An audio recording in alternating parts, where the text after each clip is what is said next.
What's up, guys? Here we go. Ladies and gentlemen, boys and girls, it's time for the crypto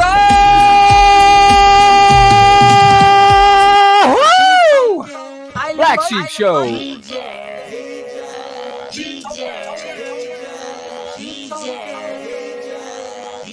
Shout out to the Island Boys.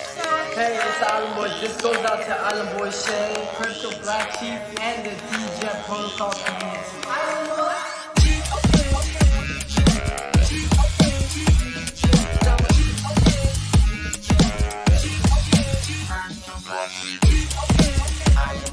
Island Boys. It's the Island Boys. What's up, guys? Episode 802 coming right at you. Donnie D. What's up, what's up, what's up?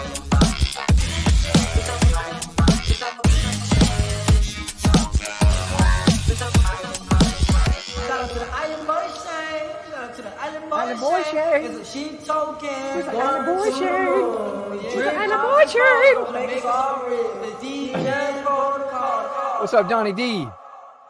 How's my mic? Yeah. Your mic's good, bro. How you doing? Good, I'm good. Oh, it's gonna be a short stream. I gotta go to the movies tonight with Sarah and the kids. So Oh, nice. What are you watching? I'm gonna go check out the new Avatar flick and 3D and all that good stuff. So Nice. we got 2 days to the new year. It's Party What Boy are you talking Shane. about? That party's tonight for me. Oh yeah, once you left, I changed my name to Party Shane. I was like, Dad's gone, time to party. Nice. Dad's back. Dad's back. Gotta be Like you're like the party boy on Jackass. yeah. Yeah. It's like my kind of party. I feel like partying yeah. right now. Rip off my clothes. Right. It is 10:21 a.m. on the last day of the year over here, guys. Like, Oh I'm yeah, in the it's future. already you're already about to get it, huh? Yeah, mate. Yeah, that's You it. dropped the ball a little bit early. Yeah. Well, I have myself. I was telling everybody before. I have a bottle of Johnny Walker Gold Label Reserve, which I intend to sully with Coca-Cola, and basically, Nice. I'm gonna sit by the fire tonight and get pissed as a tick while I see the new year in. Pissed as a tick. There's a new one. We both said it. Pissed as a kid. Yo, what? You not heard that one either?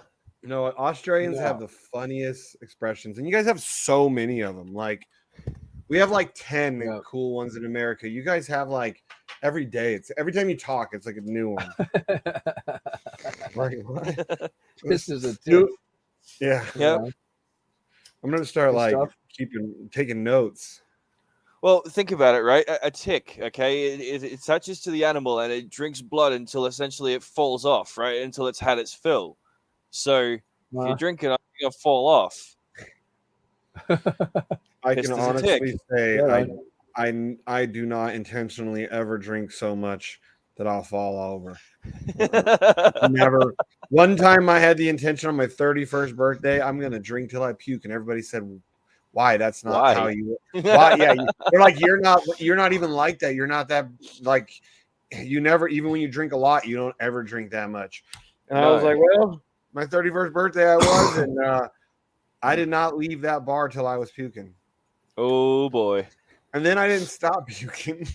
The The girl I guess was is that did not end well. the girl that I was dating, she actually made Captain Asshook 3000 drive me to her house, and she wouldn't even let me lay on her bed because I was puking so much. She made me sleep on the floor in case I puke a lot. I mean, I don't blame her, dude. I was like, oh, it was pretty bad. It's pretty bad. Oh, that's awesome. Yeah, that was a one and only time. I did it Story intentionally. Anyways. from Party Shane. Yes, sorry. Ah. Sorry, now I'm serious. Shane. Sodri. You sodri.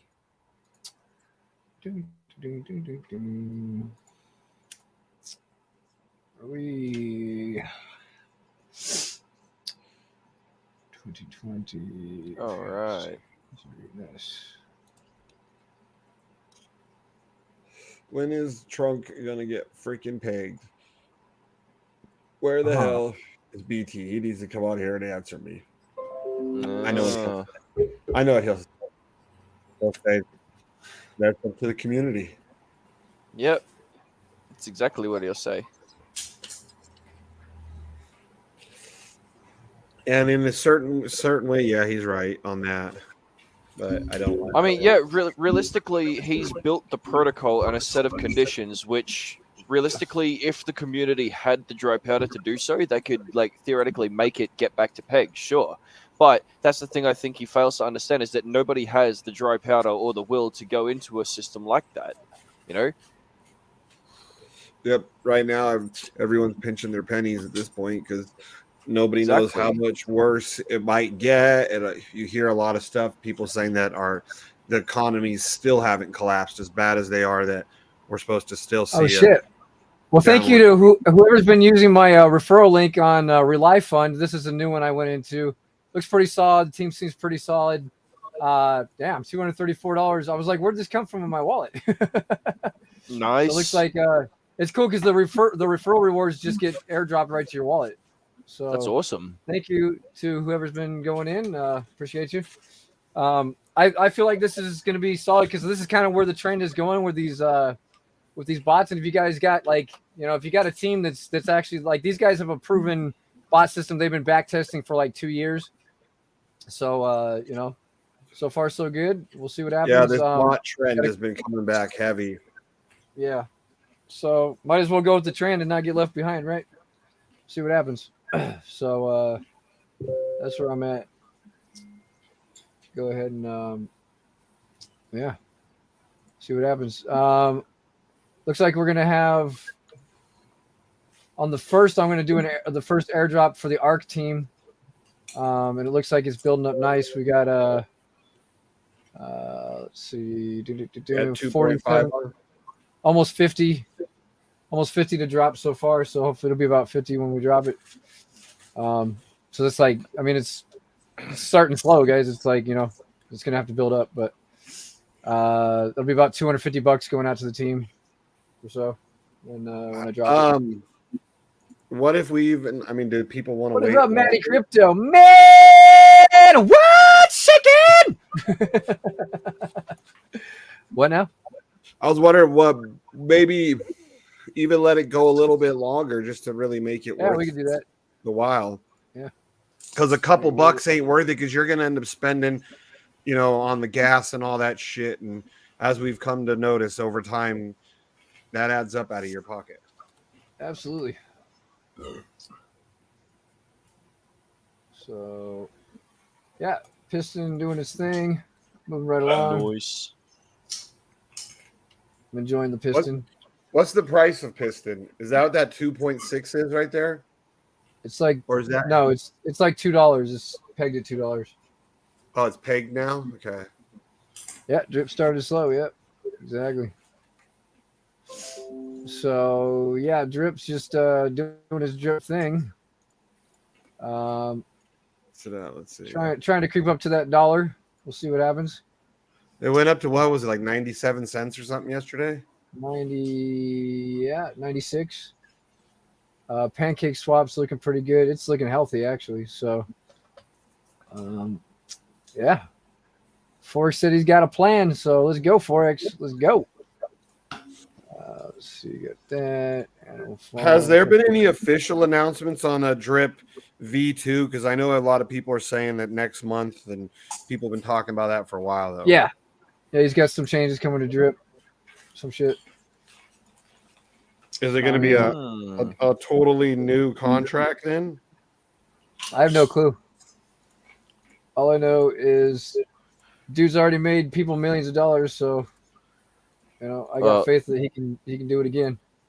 Tell you what, dude needs to make sure that he makes up his mind on that one very quickly, whether it's changes to the current contract or a whole new one, so that people don't start committing their dry powder in the wrong place and then get their expectations screwed over in the wrong way. You know what I mean? think the drip token is going to be the drip token regardless. I don't think he He would let us know Yeah. ahead of time if that was the case. Yeah, but what I mean is like if he's going to bring like a new contract versus just upgrading the current drip faucet contract itself, that's what I Uh-huh. mean. Is like, you know, Yeah. because once your drip is in that faucet contract, it's in there until you get your earnings, right? Yeah. And so that's I what I think- mean by committing dry I would powder. think that he's got that in mind, and he would have let us all know Yeah. well ahead of time. You know? Yeah, So for sure. I'm not too worried about it. But yeah, we got 13 people out there, guys. How y'all doing today? F Everybody the doing like good? button. Plug your ears. It's time to F the like button. Yeah, I'm gonna leave Yeah. that one alone for a little bit, just in case. Yeah. Get past the 90 days first. I was plugging my Just in ears case. ready for it. What's up, Rion?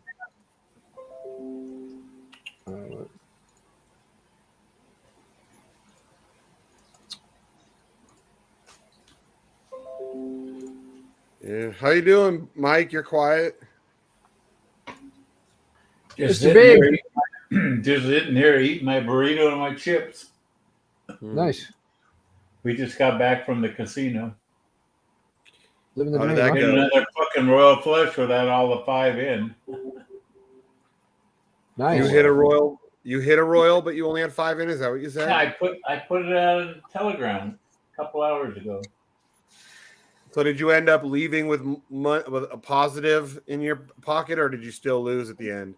We went with 400 and came back with 300. It's still not bad then. I mean, $100, and you guys still got to do what you both really enjoyed. That's not bad. Now we were actually ahead, but we just kept. She went back to the roulette table, and that's bad odds on the roulette table. Yeah, but when it pays, especially a direct hit, She pays did. good. She took $20 and turned it into $400, and then gave back the $200. Nice. Yeah. It I happens. tell you, that roulette's like 18-1 against you. It depends. It's worse than that on the not straight up numbers because they pays 35-1. So What's up, B&J? What up? What up? What up? Yeah, I hit Sup? that roll. What up? I put that 20 in, and it was almost gone. And I said, "Oh fuck! I'll put another 20 in." Hit the next hand, Royal Flush. With 1 in. Yeah. See, roulette, it has the worst odds in the whole casino, but it also has the highest pay when you hit the right thing. Like you hit, directly on a number. One time, about 2 years ago, we're in Vegas for my my brother-in-law, my sister-in-law's wedding and stuff, Heidi's sister.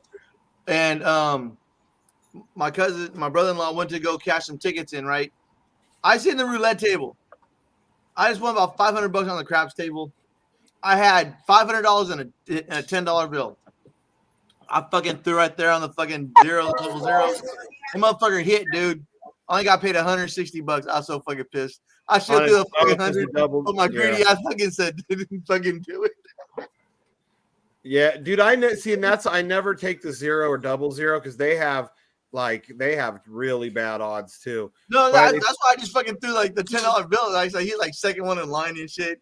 Yeah, I'm sitting right here, fucking like watching these boards. People that are like more cautious, they only play they'll play like the either green or black. You know what I mean? Because they got a 50% chance of winning, but then it only doubles their money too. So 50% chance of doubling your money. So if anybody's out there and they're heading to San Diego right now, the 5 freeway is backed up from Mission Viejo all the way to Oceanside, just bumper to bumper. Why? Is it bad weather right now down there? No, just everybody heads to San Diego on Fridays, and now with a holiday weekend, it's even worse. Yeah, my aunt's back in the hospital. I might have to go up in Northern California for about a week. San Diego, because that's the only really way to get to San Diego from LA. Yeah. Is she okay, MJ? Like, is she's elderly? Well, she's like one of those 2 packs a day smokers for 40 years. You know what I mean? Yeah, she's like 70, almost 80 years old, but she barely quit smoking cigarettes like 3 years ago, and she's supposed to quit smoking cigarettes 25 years ago. And she always had heart problems and she always had issues. But yeah, like third time this year, she's back in the hospital. So, Ooh, that yeah. sucks. Yeah. No, my son said, I said, well, if she passes, we'll go up there. And my son says, yeah. I can't wait to tell some of her stories and shit. Because my aunt used to live with my grandmother to take care of my grandfather and stuff like that. And then my grandson would stay there like after school. And my and my son and my aunt always bumped heads. So one time she's telling a story. She goes, oh, did you know that dark soda gives little kids heart murmurs? And then she says, Tony, you want some soda? Her and my son bumped heads and shit. Black Sheep, how much money did you put in that relay fund? I put a couple thousand in there. I'm gonna put some more in there. Yeah. What does it take to take USDC or BNB? Yeah, USDC on ETH, BSC, and Avalanche. What is that BNB it's showing then right there? The BNB balance, is that a reward? That's what's in my wallet. Oh, I see. Okay. It's just reading your wallet. But you use the USDC, right, to put in? Correct. Mike. Yeah, exactly. Wonder why they would show your BNB balance if you're not using it. Because that's why I was wondering. Yeah, that's kind of weird. Yeah, I don't know. Yeah, because I mean the only thing you need it for is gas, but you'll know if you don't have gas. Yeah. Yeah, I don't know. Now, what is SK's role? What's SK's role again with this? Is he part of the team or is he just? No, he's in it. He's just talking about it. So I thought. I've seen some videos on. They've been around for a couple weeks now, right? Yeah, it's super early, guys. So. Yeah, somebody was doing a video on it the other day. Want to get in? I'll drop my my ref link in the chat. There you go. Yeah. Appreciate you. I think this is gonna be good though. They're not gonna like stable fund us or any of that shit. I got the interview with the if you go to the FUD Farms panel, he did an interview with the guy. Sounds solid. FUD Farms. Yeah, he was called the Drip Farm before. Now he's called the FUD Farm.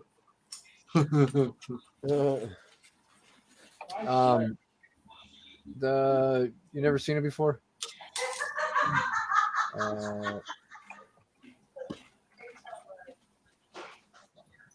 This guy right here. I know you've seen this guy. Oh, he was a big drip promoter. Yeah, that's a drip pool or drip whatever they call it. He was the drip farm. Now he's the FUD farm. Yeah, that's right. He rebranded. Right. Yeah. Hey, you know what? Drip is 85 cents. You know. Yeah, but it was 97 yesterday. Yeah, but there was a big arbitrage because of the pancake swap price. So people cashed out. Yeah. Oh, my friend, we figured E and J, you'd been dumping it. No. Yeah, it was E and J. Even fucking $7,000 of drip yesterday. Yeah, we figured E and J, you were doing all that arbitrage. I'm gonna bring back 2,000. Yeah. My son says I didn't bring back that 2,000. Let's see your drip account. E and J, were you doing all that arbitrage? No, fuck no. Shit. Probably that's right up his alley. Like it's an instant cabbage hands. I thought arbitrage is your middle name. Only he's probably arbitraging it the wrong way. He's buying high and selling low. That's what he always does. Yeah, I do. He's buying it off the internal decks and selling it for less off pancake swap. And he's like, yeah. And the thing about these guys, they're only taking 20 million. They're up to 1.2 million now. So they're only taking 20 million. Then they're stopped. They're closing deposits just like that other one, PG something or. And they also said if they don't get to the 200 million, they're going to give everybody their money back. That's right, dude. We're texting this shit, motherfucker. The getting money back thing. If they don't hit their goal, they're giving their money back. It says that would be cool. And one thing is now you're respectable.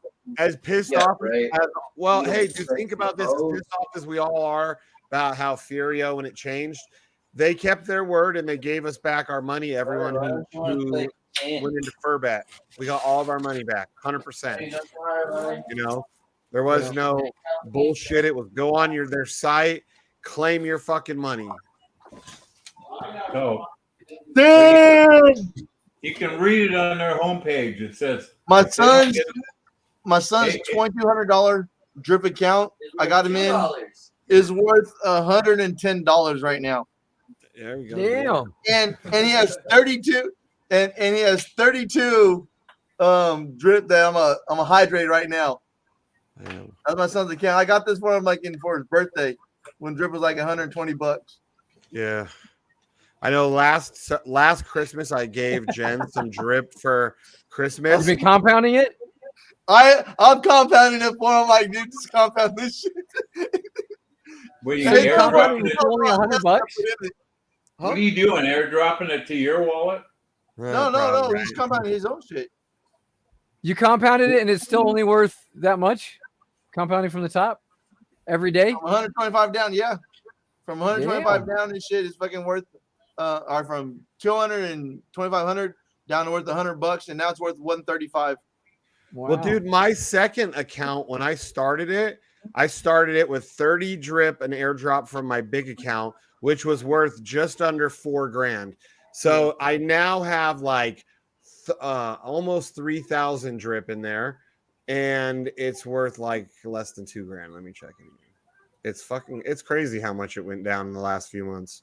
And I added more to it. I added the other 5 BNB to it too. So consider that. And it's currently worth $2,255. My son started off with around 25 drip. Mm-hmm. Yeah, mine started out like 25 drip, and now fucking he has his phone's turned off now, but now he has that much. Yeah, this one started out with like 29, 30, but I also did do a couple of good size airdrops like a month or two from my big account. So that helped a lot, you know. Plus when I bought the 5 BNB worth at like $1.80, it almost doubled my position. Yeah, there. Yeah, so Rich. And then right after my 5 BNB, it dropped from 180 to under $1. when you do a good thing and it don't do the right way, it don't go the right way. Right after over a year of not putting any fresh capital, I'm like, yeah, screw it. I'm gonna throw these. I got like whatever I had, like 20 BNB sitting around. I'm like, I'm gonna throw 5 of them at my little account. Why not? It's $1.80. It's under $2. How much lower can it really go? And then because it was sitting about $1.80, $1.60, like for a week or two, right? So that's when I bought. I'm like, okay, it's pretty stable here. And as soon as I bought it, was like push down $1.50, down. Oh, there he is, sucking on that. You know what? Again, God, he's such a cheap whore. Hey, more unofficial merch. He's showing off. This guy just snitches on the You just snitch on yourself all the time. You're like, look, unofficial merch.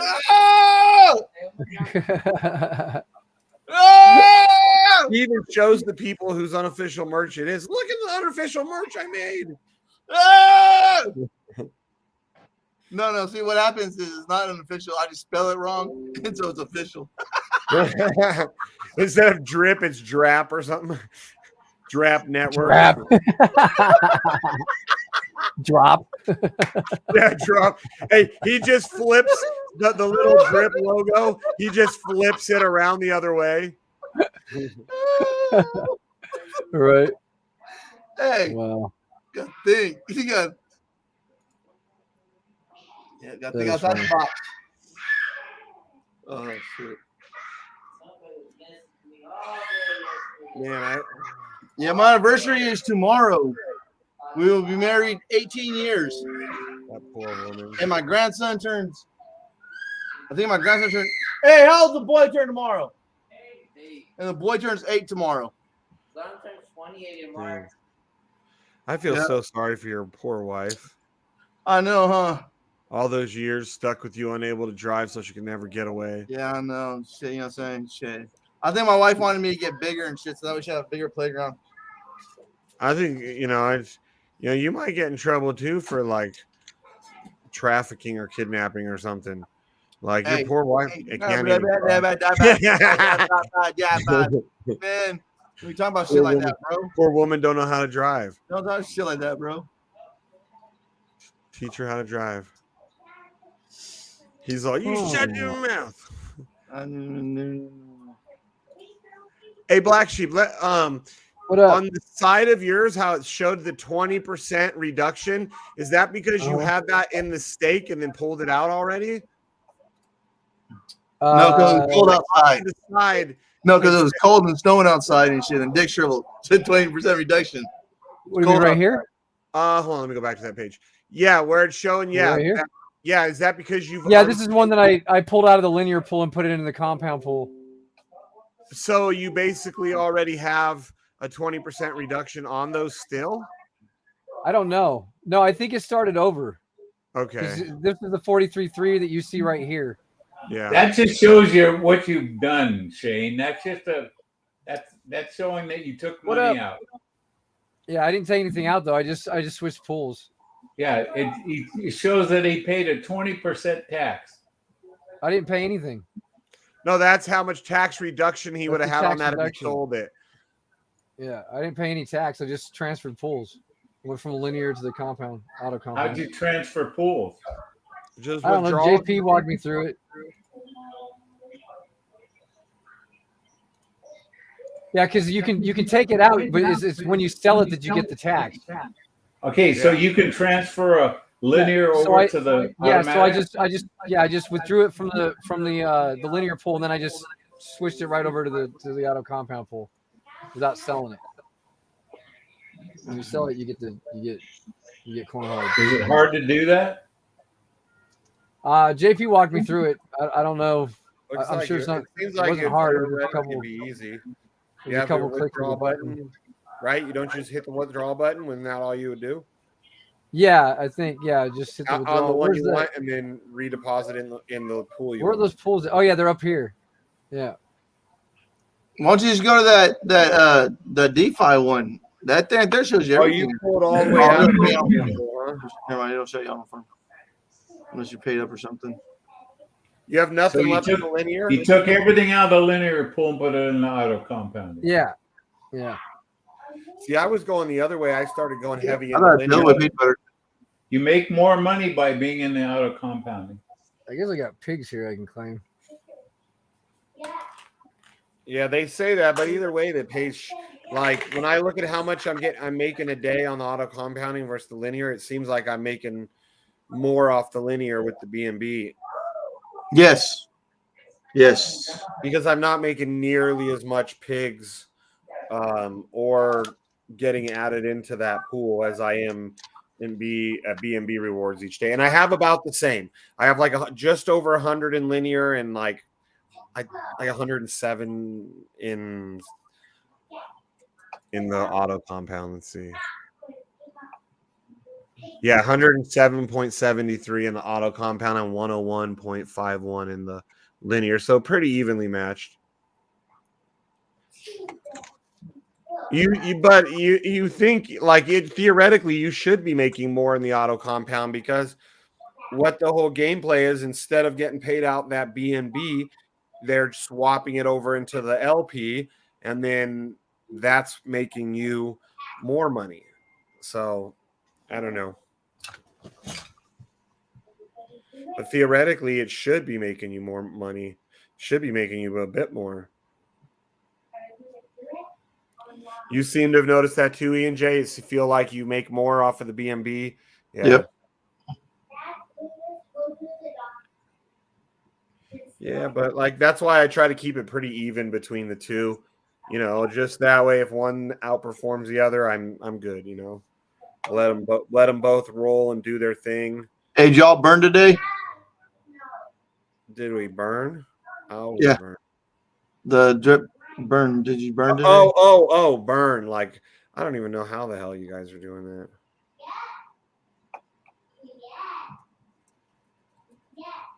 People, you mean where people are sending into the vault? Yeah. Yeah. How do they even do that? You just get like the address and just send it.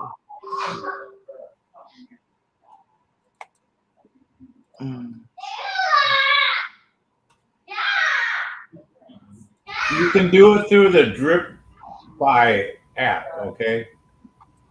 There's a place on DripFi where you can do it.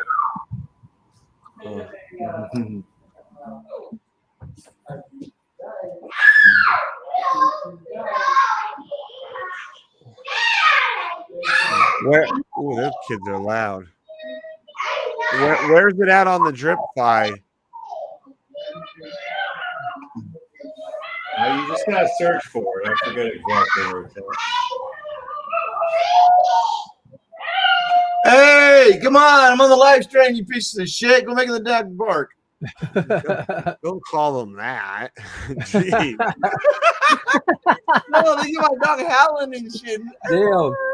He's like this motherfucker. Oh, I see the burn thing. Pieces of shit. Right? No, I got like the fucking. I mean, I'm harsh sometimes, and I was like, holy shit! Right? You're like, whoa.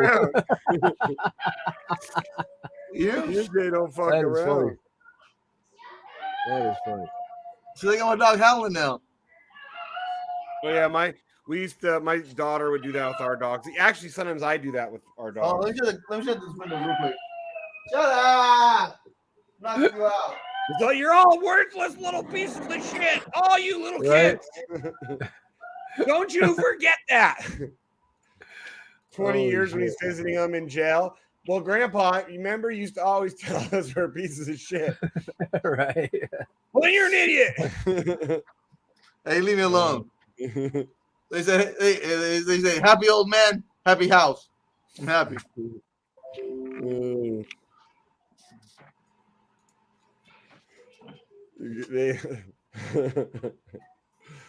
Man, you just made me feel like my parenting was so amazing. Yeah, right. Hey, hold up. Real shit. My kids graduated with 3.4, 3.6 GPA. They both went to college, and only one of my kids been arrested, and and none of my kids been in jail, but one kid does have a DUI. That's probably because you scared the hell out of me. Oh, you little piece of shit! I'll beat you. I think my parents were pretty decent and shit. And they were like, oh Yeah, God. bro. I beat my kids straight. They were scared. Maybe it worked for you. Maybe they were like, well, we have to prove to Dad that we're not a POS. But yeah, still, he stubs his toe. He's like, oh, you mother rocking pieces of shit. I say I'm old school. I raised with a belt. Raised with a belt. They don't breed them like us anymore. Nowadays, you tell a kid, oh, you're gonna get the belt. They're gonna laugh at you and freaking be like, oh yeah, you think you can get to me faster than I can hit this here speed dial to CPS? Not my house. Not in my house. It's so messed up that the system, My how much grandkid- control they have over My our family. grandkids come home from their mom's house, right? And they go, FBI. And they come like, that's got my house. You're right. They go, Like, what, Papa? Get your ass out of my house and play that shit. Yeah, it is BS though. Like they have, like, you know, they started with like in the 80s with my generation, telling them, oh, if your parents don't do anything you like, just call the police on them. Well, nowadays they have so much control in the family, especially in California. Yeah. So much control. It's not even I don't understand how anybody could be okay with it. Like if you're beating the hell out of your kid, yeah, you need to, you know, either get your ass beat, go to jail. You need something if you're abusing children. I'm not saying children need to be beaten, but I'm saying I believe children need to be disciplined. Yeah, I think a belt. There's nothing wrong with disciplining with a belt. Yes, there's a difference in discipline. Shane, when you're on DripFi, go to the left and see where it says burn. Yeah, that's what I figured. Go to burn. Like, dude, when PCM was growing up, what they considered like, that was like straight abuse that they could get away with back when. My dad was an alcoholic, and when he would get sober, he would beat us with a belt, a big fucking. He beat you when he was sober? Yeah, I got beat with a leather belt. My dad had like a nice thick leather belt and shit.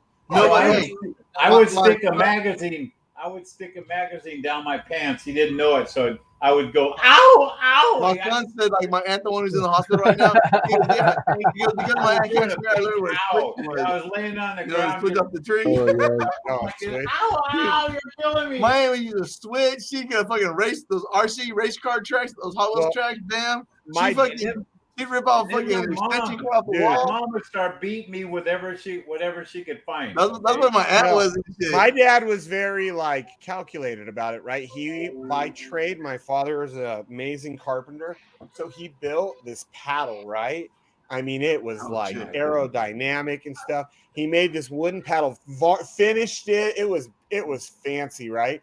And it would hang James ass butt cheeks and here. it hung between mine and my sister's bedrooms. There was like we had a wall between us, right? So that thin little piece of he like measured it perfectly so it'll fit on that little piece of wall between our door jams, and that way he could grab it. And it only apparently my sister said it only went into her room like once.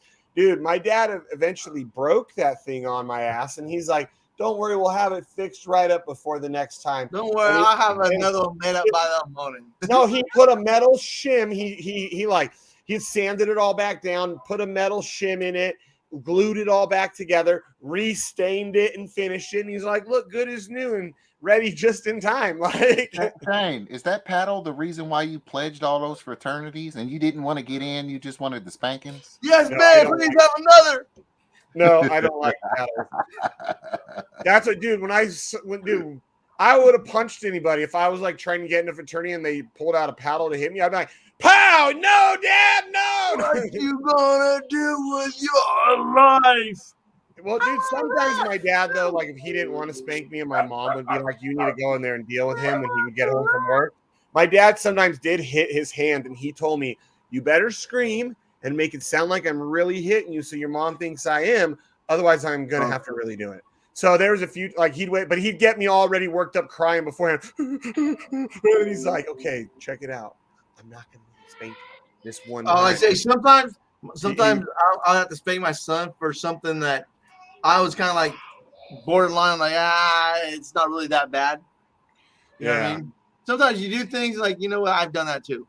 Yeah, he would, but he wanted my mom to still think that I was, I was getting punished because she sent him in there to deal with me. And I remember a few times he hit his hand hard. Pow! I mean, that was few and far between. Usually that thing was going right up against my ass because I was a little shit. And Oh yeah, me too. Dude, you know what? I deserved it probably every time. I mean, I got kicked out of school. I don't know how many times. I don't know how many different schools I got kicked out for fighting. You know what I'm saying? I used to fight on the bus. I got kicked out. I was gonna get jumped on the bus one time, jumped out the fucking bus window and shit, and got kicked off the bus and shit. So my parents had to take me to school for like 10 days and shit. And this is like in second, third, fourth grade. I was fighting there. Well, because I was like there's like not very many Mexicans and stuff in an all black area. And I had to fight with everybody, dude. Oh, well, I could see you got the little man complex. Yeah, you know what I'm saying? Little man gangster. Yeah, at least one day a week I was fighting somebody. Mm-mm. Yeah, I didn't even know who these people were or what happened or I don't even know what, Like, bro, I don't even know you. You know who I am. I'm like, wait, didn't know. But, you know how it is. You fight enough, eventually they leave you alone.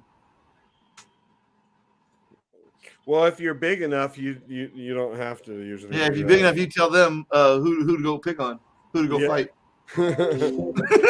And then whoever's the real bully, I'll deal with them. I like to bully the bullies. And then there's the bigger, meaner bullies that like to bully. Hey, Sheep, I still have not got that fucking the BUSD I sent back yet, dude. Really? I told you it's gonna take a while, dude.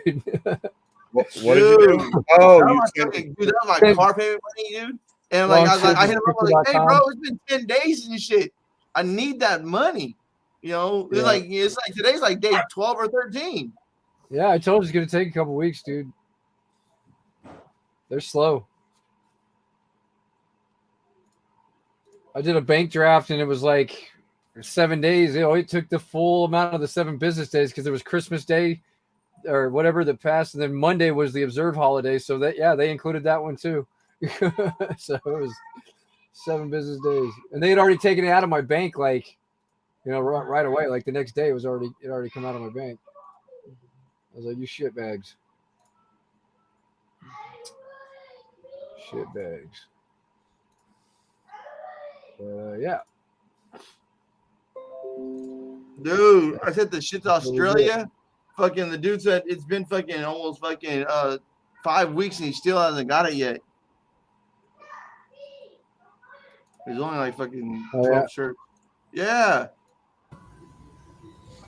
I have 855 million plants in the garden, and they're making 33 cents a day.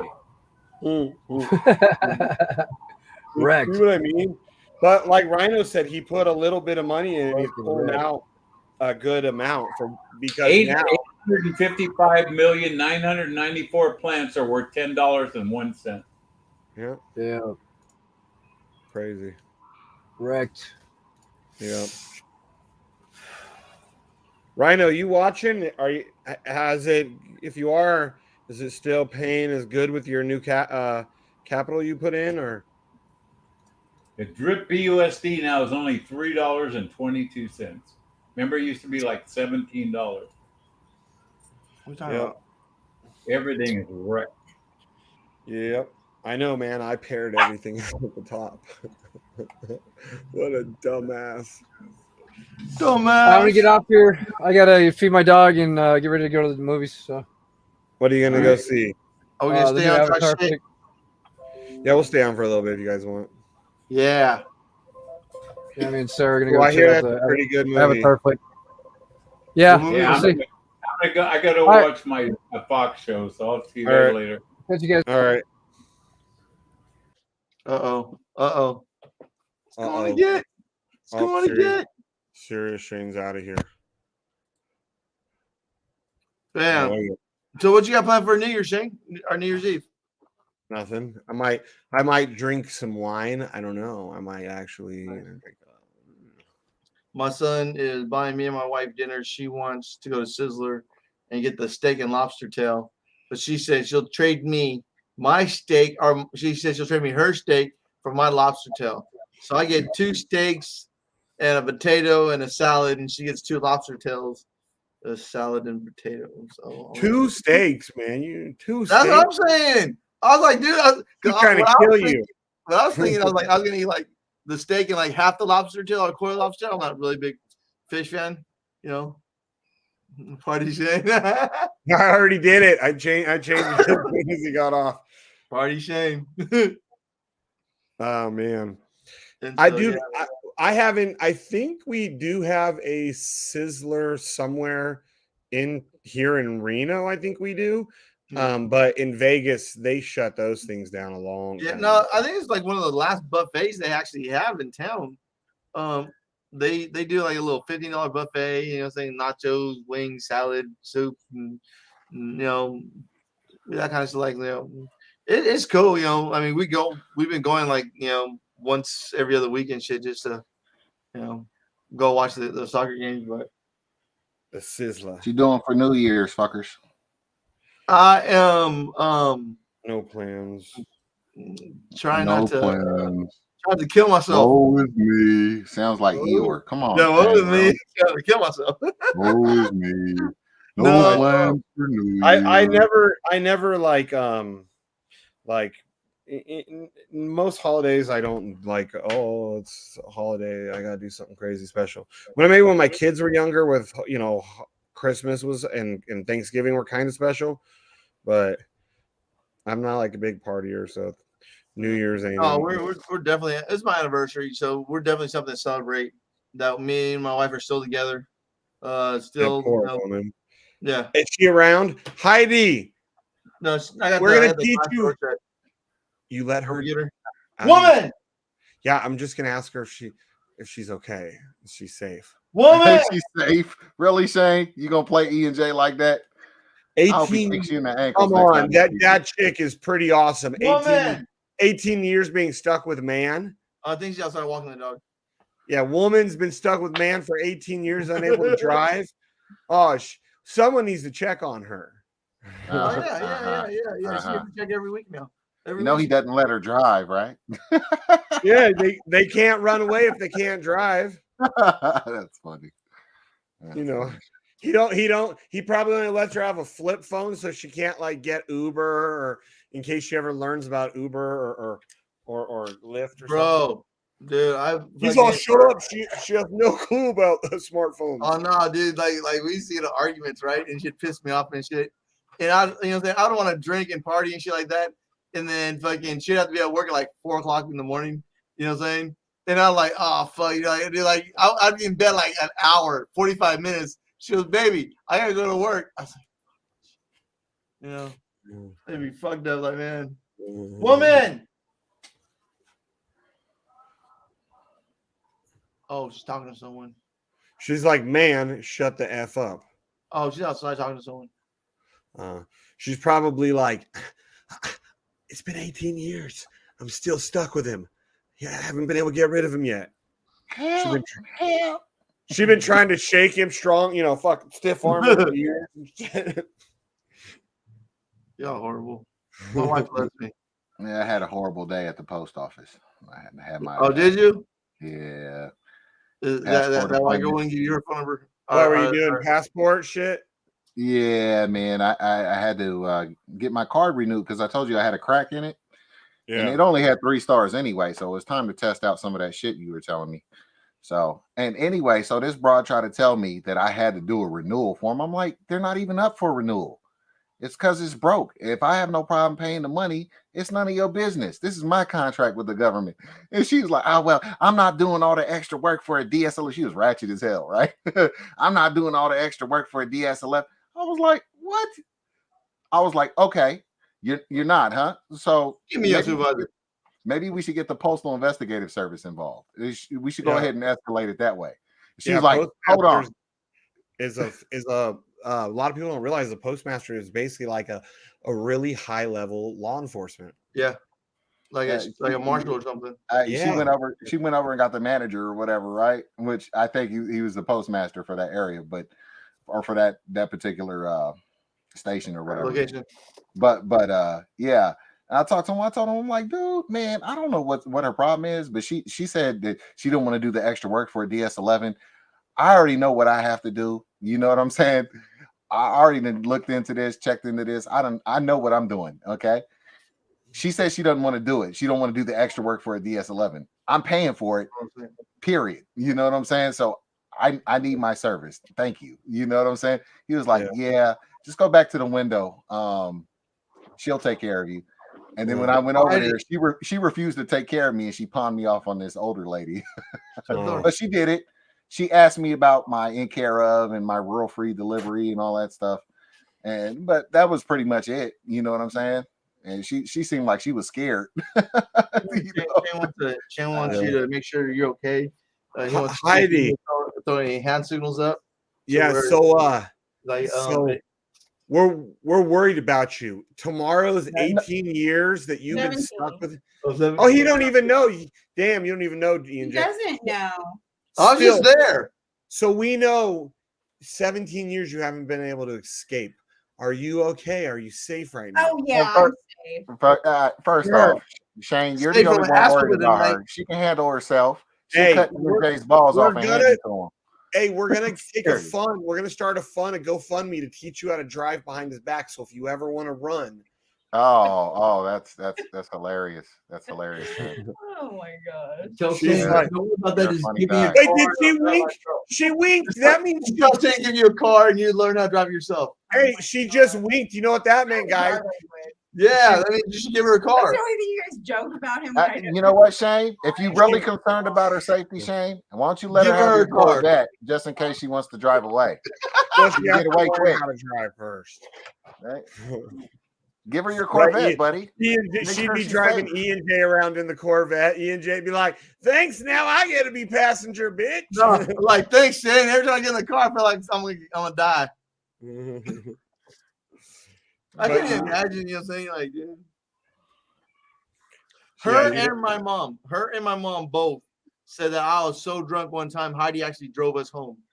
I didn't believe that. because So she knows then understands how car works. Yeah, but I was so drunk I don't remember, but my mom vouches for it. I'm like, fuck, really? I was that fucking drunk. Damn. So yeah, I had a crummy day. Yeah. Yeah. Well, how long will it be before you know if Oh, I didn't expedite anything. I'm not giving them any extra money that I don't have to. So it's gonna be 8 to 9 weeks. Oh shit. Yeah. So you have a broken car for 8 or 9 weeks? I don't care. Oh, Morpheus. You must have cared because you ain't got a new one. Tiger hasn't. I don't think it's cracked. What's up? I don't think Tiger uses Telegram a lot because I forwarded him that question that you asked me about the DS11. And he never even read it yet. Oh, okay. Well, it is what it is. You can always just DM him. He knows who you are by name as your friend. Because I talk a lot about what you tell me is going on over there in Mishitucky, and then I have other guys in Utah that tell me what's going on there, and so outside of that, the official conversations and connections, it's good that we all have private and personal ones too. Yeah. Yep. So I should hopefully be getting I have to go get the Z plates. Then I should be getting all the paperwork done any day. It's just I had to mail stuff to Vegas. Wait. When do you get your Z plates done? I'm gonna the plates that on my car, the custom plates that the DMV gave me. They're DM. Basically, I'm resending my signature and everything with the DMV, and basically politely telling them that these vehicles are no longer in their system, and then I'm slapping on a Z plate, and then once I slap on that Z plate, it says that I'm a traveling foreign diplomat is basically what this plate tells them, and if they pull me over with it and I want to be a dick, I could be a $200,000 fine that I can implement on them because they're not allowed to diplomats. They're not allowed to impede on your travel. So you file all the right paperwork to make yourself a diplomat. And that's the trick what a lot of people don't get when people are like, oh, and I was looking up more about, what was it? That guy said paper terrorism. Terrorism is like, say I want to destroy you personally, right? So I go after you and I put false liens on you, knowing that it'll never be paid and not expecting it, strictly for the reason of like destroying your credit. Because even if it's a false lien, it'll still destroy your credit, and it'll still screw you up. Stuff like that. It was but copywriting your own name is not no. That's not paper terrorism. Sorry.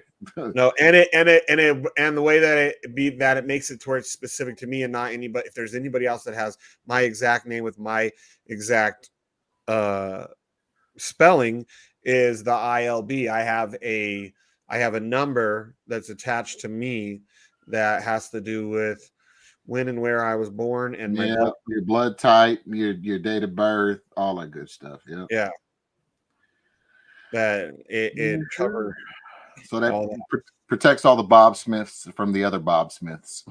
Yeah, like Joseph Smith. Could you imagine Joseph Smith? He starts going after every place in the world that he sees the name Joseph Smith. If there's any John Does, oh man, there's a lot of screwed people. I bet he's pretty popular in Utah. Right. Yeah, but because I had heard of that term before, and I nerded out and did a lot more research on what exactly that pertains to, and I can see how some of the stuff that some people similar to what we're doing do that could be considered like that, like what I'm reading, but at the same time it's like these are laws that, so what it is basically, a lot of the paper terrorism stuff that the state is mad, or the state or the country is mad that we're using the law against them, and we know the loopholes because we're just using the law the way it's written. And so in some states it literally says that it's to stop people from using those loopholes in the law that protect them. They can call it paper terrorism. Like what? Well, there's no crime. There's no technical. There's no crime called paper terrorism for somebody with our status anyway. You know what I'm saying? Unless they went right out of pocket and they didn't follow procedures, they didn't do their notices, you know what I'm saying? They didn't do what they were supposed to do. You know what I'm saying? That's the only way it could be considered, even a tort. So, but yeah, man. Morpheus, we should do our own little streamer pod with about this kind of stuff. Call it cookies. Cookies. Call it cookies. We'll call it cookies and cream. Well, we got to wait till we figure out getting that money out the trust. Then we can call it cookies and cream. Right now, it'll just be cookies. Well, no, your cookies and milk. Cream. Powdered milk. Powdered milk. Hey, we can call ours. You're Walmart brand cookies, and I'm powdered skim milk. Powdered skim milk. Cookies and cream. Huh? Mm-hmm. Yeah, a little racist.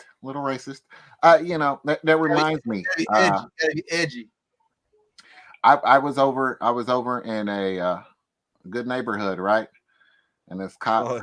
No. Seriously, this cop, he just kind of gave me this look like he was going to harass me and rouse me, right? And I was parked at like a public park, and this is in the persnickety neighborhood, really upscale, right? Mm-hmm. And so he's like, how you doing? I'm Morpheus and Shane. Yeah, you guys keep it very simple. Morpheus and Shane. I told him, look, I'm not doing too good. I lost both of my dogs in this park. Can you help me call them? Can you help me find them, officer? I know it's a lot. You probably got a lot going on and everything. And he goes, sure. Okay. I'm like, all right. Well, is this my little brown dog? Your dogs ran off? Yeah, my first little brown dog. Wait, are you talking about a puppy or like a female? My first little brown dog. His name is Coon. Coon. Can you help me call him, officer? See, I'm not touching this one. I got little. You're allowed to make those jokes. I'm not. Yeah, I got little brown getting none of that shit. He seemed like he was gonna call out for him, and he said he just took a double take. He was like, "Oh no. I just got a call. I have to go." "Oh, you do? Okay, well, wish me luck." Anyways. Oh shit. You gotta be careful. Be careful with those jokes, huh? Dude, Morpheus, we should try and come up with a little live stream, even if we only do it like once a week. Joseph Smith will watch. At least we got one guy that'll watch. Right. Yeah, we'll just talk about this kind of that other, this the ASN and stuff, just in general, just freedom stuff, What, call it ASNBC? ASNBC, the real fake news. everything. Your Freedom Network. We got to come up with a cool name for it, though. If we're gonna do it, Cookies and Cream Freedom Network. Freedom Network. Cookies and Why cream. can't it be Stan Morpheus Freedom Network? I'm pretty sure the Freedom Network is probably already taken, copyrighted by somebody. Yeah, but I bet you Cookies and Cream's Freedom Network ain't. Telling you, we're onto something with this Cookies and Cream thing. Yeah. What's up? We come up, what's up? And you're all, hey, everybody, I'm Cookies. And I'm like, and I'm Cream. Yeah, okay. I just, as a heterosexual male, I have a just a ASN, and then what about ASN, and then like a apostrophe, like a apostrophe or a slash, something, BC, and then have BC mean something else. Not anything dirty or pervert. Let's think realistically. Like big Christ. Broadcasting. No. ASN. Before communism. Hey, ASNBC. American State Nationals before communism. Yes, that's a good one so far. Yes. Well, you got come. Joseph, you kind of know about this. Oh, dude, one of my buddies. So a guy I was in a band with. I've talked about him a bunch of times on here before because he started getting into mining and now he's getting out of that. But anyways, so he's ex-military. I've told you about him. He was special force Navy that used to like board pirate ships, like Somalian pirate ships, and run in there and kill them all or take whatever, and that was his job. So this guy, I've known him a long time, and I started telling him kind of what I'm doing. And he was like, dude, I've done so much research and I've come across the ASN stuff. And he's like, I know exactly what it's about. He's like, but I can't do it because I've told you guys before about my friend that also works for the FFA. He's he investigates flight crashes. That's him. FAA. Yeah. I always say FFA. I was screwed up. FAA. He's an FAA crash investigator. So he can't. He's like, I can't. He's like, I'm a federal employee and I have a very important job. Like I cannot do that shit. He's like, because I've looked into it. Yeah, well, I mean, when he's got to retire sometime. When he retires, he can go ahead and do it. Because he was like ex-military, special forces. So he's very like, America. And I know the guy real well. He was the singer of the last band I was in. He was the last singer of the last band I was in. And so, we've always kept, he's another guy too, because he's in, always looking to make money like a lot of us and, and do investments but he's usually more like he starts companies and then they fail and then he sells them at a loss.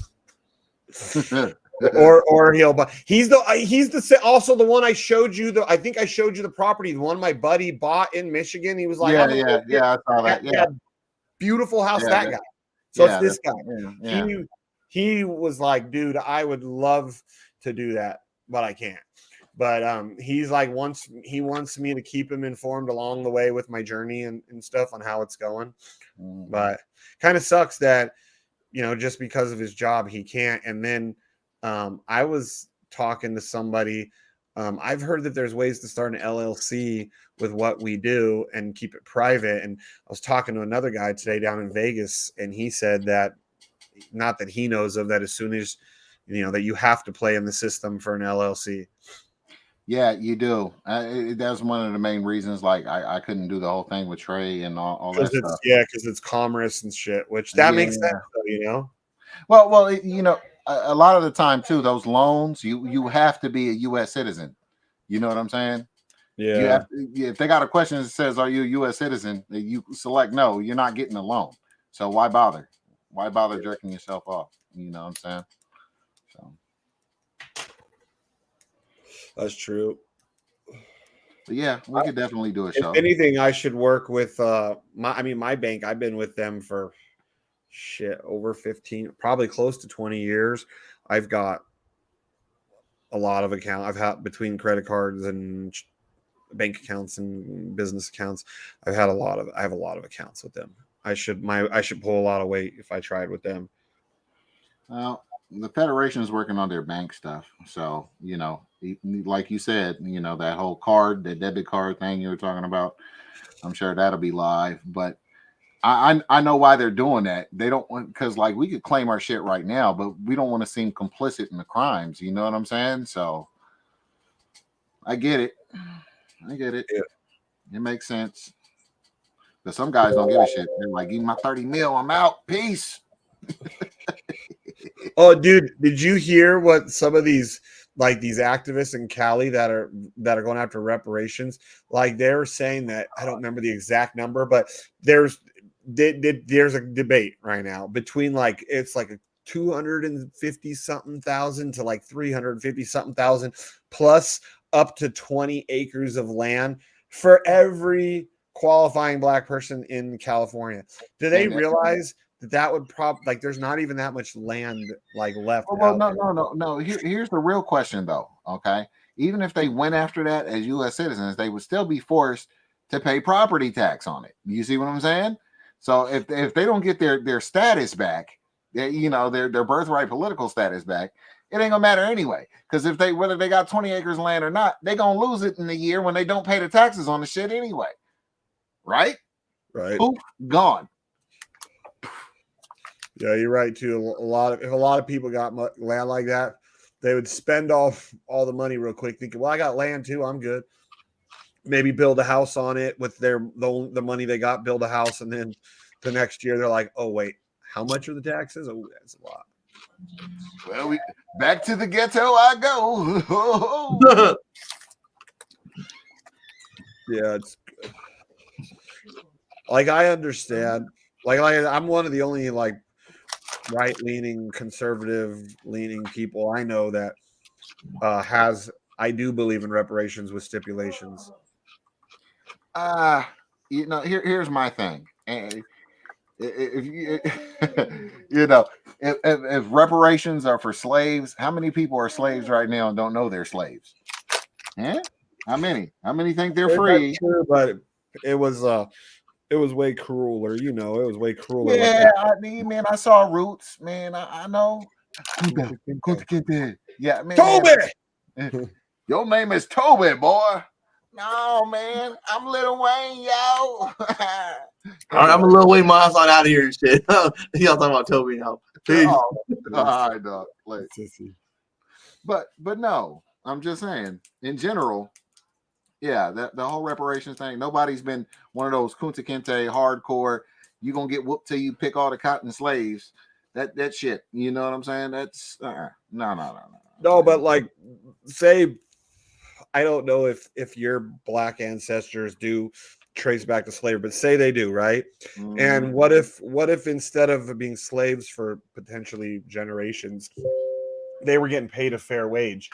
That means today you and your family, the black side of your family, would have been more likely to be better off than they already were, even if they were successful. There's a good chance they would have been elevated to that next level higher than where they are today, because of that financial inequality. And that's when I started thinking about that, like think of it as an inheritance, a stolen inheritance, if you will, right?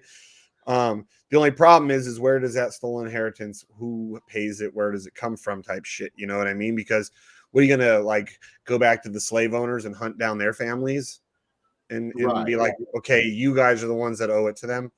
Because that's not fair. Right. It's just silly, isn't it? It's a really double-edged sword, because I've tried to explain that to my liberal friends about the problem isn't so much black and white. It's the gap, the financial gap, dude, the class gap. Because people don't realize it, but in the 1800s, we already had black federal judges. Back when there was slavery going on, they had black federal judges, but those guys were looked upon as different than, because they were from wealthy black families that had money and land and power. Right. And they just don't talk about those ones very often. They were very few and far between. Oh, because they don't fit an agenda, though, Shane. That's why they don't talk about those. They don't fit an agenda. Yeah, I was shocked to find out, like, before slaves were released, there was black federal judges in this country. Yeah. There was more than one, but it was because they were from that upper shelf of the black folks, But so you got to understand, the elite have been elite for a long time. Most of them, it's old money. Yeah, not new money. Most people with new money fucking blow it and do dumb shit. You ever get curious about it? See those lottery winners that are broke within 6 months. Oh yeah, I know. How can you fuck off millions of dollars in 6 months? You need your ass whooped. I easily could have effed off millions of dollars this year. I only effed off. I didn't F off millions. I'm down a couple million from portfolio, but I didn't F it off. Yeah. Well, it hasn't been a great year for me. I just got to be honest. So, hasn't been a great year for me. Don't complain that you're sick. Yeah, financially for me, it was a pretty good year up until October, mid-October. Then it just all went to crap. But I mean, definitely the best financial year of my life. Right. No, I bought the 40 acres. I I bought a couple of my, cars that I've wanted since I was a kid. The first thing Shane did as a black man is he bought himself. Hell yeah, got me a Cadillac, baby. Oh wow! You did get a black man's whip. Genuine. Yeah, I know, and I got the big BMW, which that is the black man's whip because it's like the pimp one. Yeah, you did. You got it. And I got the freaking 20-inch freaking, I can't remember what they are, drags, I think.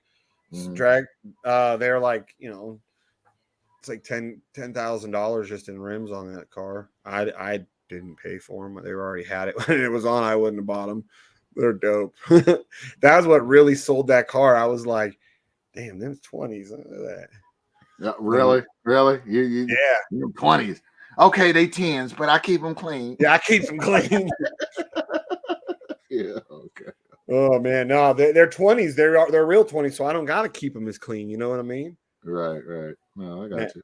No, like I always, all my vehicles have black rims, so like they show dirt really bad quickly. It drives me nuts. Drive around with dirty rims.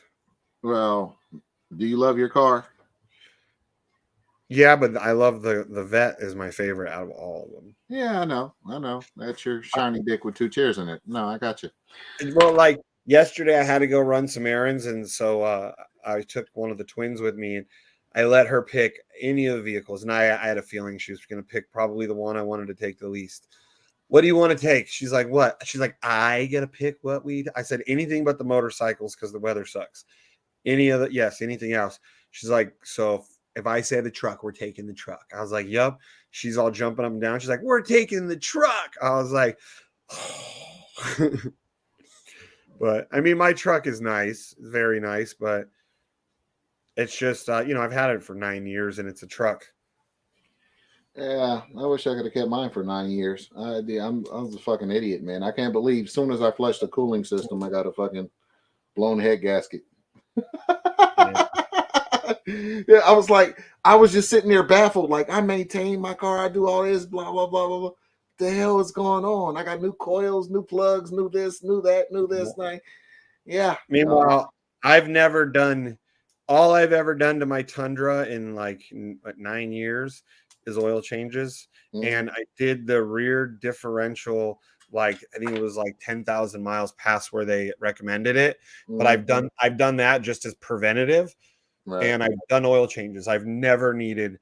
Oh, and I've had to change batteries over the years. Like I'm probably on like my 3rd battery, but like never no plugs.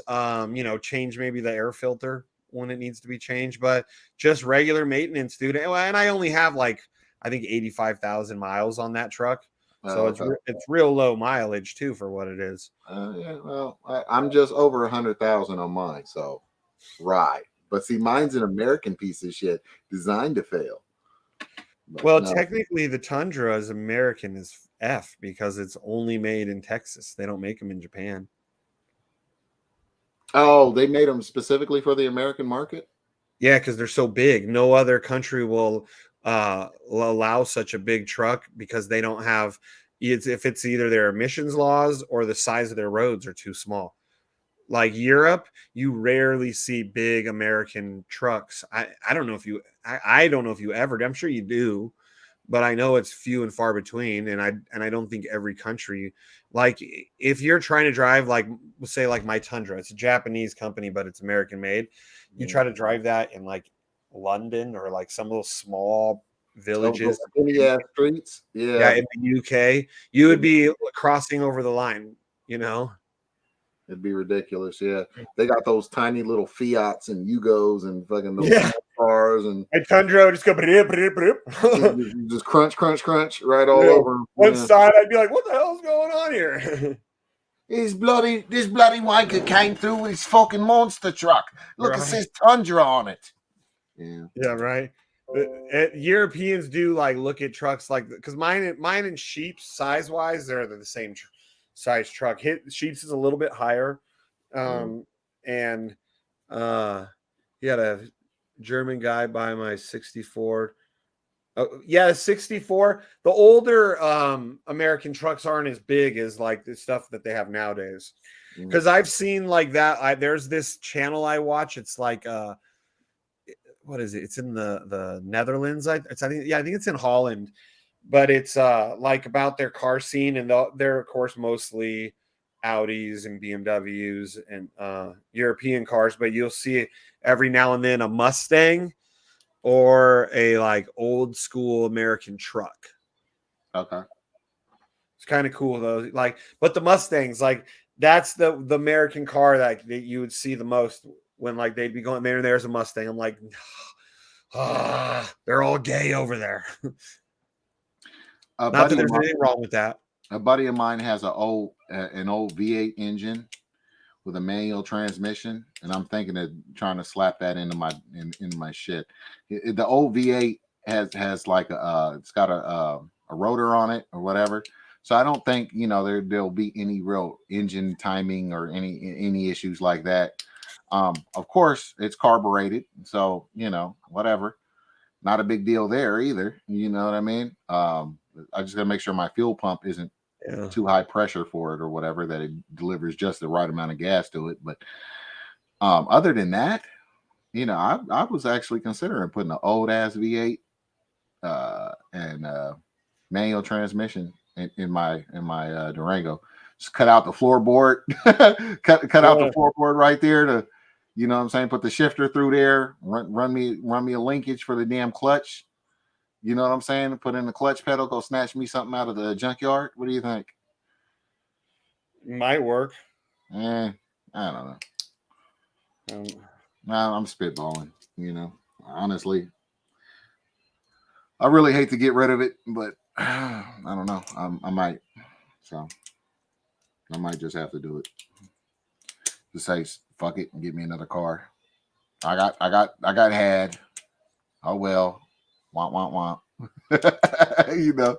Should have sold the Durango. Should have sold the Durango back before I knew there was anything wrong with it. Should have sold that bitch. You know what I'm saying? I could have made a couple grand, and I should have kept my my dad's car that I sold after he passed. That was I bought him what the fuck was that? Was that the Nissan fucking it was an SUV. That's like their little crossover. It's not Murano, but the smaller one. Oh, Rogue. Yeah, Nissan Rogue. Yeah. But I decided to keep the fucking Durango like an idiot, because I like the Durango. I was way comfortable in that, all the extra room and everything. But that Nissan Rogue would have ran for fucking years. You know what I'm saying? I mean, yeah. And it was only a 4-cylinder, so the Rogue. Yeah, the Rogue was only 4 cylinders, so it would have been great on gas. Front wheel drive would have been cool for the snow. All kind of stupid shit. Oh no, I'm gonna keep the Durango because I'm stupid. But you've seen my Durango, right, Shane? Yeah, I like that body style actually for a Durango. And I had big ass monster truck tires on it when I got it too. I mean, that was one of the things that attracted me to it. So whatever. I got a nice, cool car, very manly car that don't fucking run. That's awesome, right? Stupid.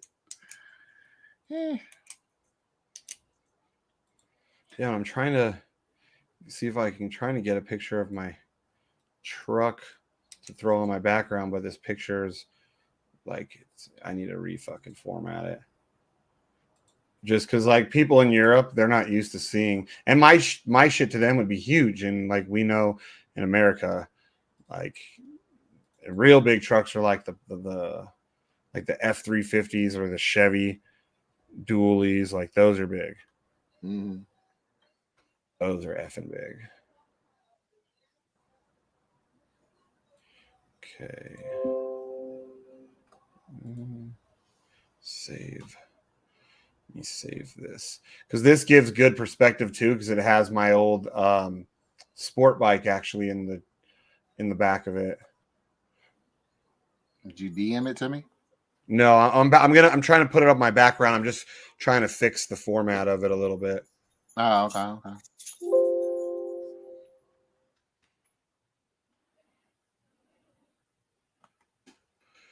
Let's see. So that way they could see what I'm. Because like and this is the same size, like as Sheep's truck though, just naturally is freaking taller than mine. Like there's not many trucks that I have to kind of heave my way up into. Oh yeah. It's a nice truck. Like I said, if I was to get me a truck, I'd get me a truck that looked just. I'd get That's me a before truck. I changed the rims. Oh, okay. Now it has black rims on it, but so you can tell by looking at it how big that's my sport bike. That's a big ass full size sport bike. To give you an example, the bed's only 5.5 feet long. The bed's short, but the cab is huge. Like I can sit in the back. Like look how big the door is. The back door. Yeah, it's like it's a full size cab. Yeah, it's a Crew Max. Yeah. Crew Max. Yeah. Okay. Yeah. No. I saw some that were on clearance that looked just like Sheep's truck, but they didn't have all the fancy shit or whatever. But they were big Dodge Rams. A couple were black. I seen a couple that were red and shit. They're like last year's models or whatever. They're going on sale. The cheapest I saw one was like 37 grand or some shit like that. Yeah. But they're brand new, so Yeah, I paid 35 for that truck when I bought it, and that was the most expensive car I had bought to that point. And like that, and then I bought that motorcycle. I bought that brand new. So like when that picture was taken, the motorcycle was like 2 years old, and the truck was like 1 year old, and the truck was brand new. And I was like, oh, that looks so cool. I just wanted to drive around all the time when I was in the truck, have the bike in it. Mm-hmm. I actually, it's because I was bringing it home from the shop. I had to get the service done on it and shit. So I had to go pick it up with the truck because I didn't have anyone to drop me off. But I loved that bike. Dude, that bike, I hit almost 200 miles an hour on that bike. Okay, so you almost splatted yourself. 180. You are one little pebble away from killing yourself. Like when I would start that bike, this is the bike that even in Rhino, like when I lived with him, I had that bike. When I started that bike, it sounded like an F1 car. I had an old guy come up to me.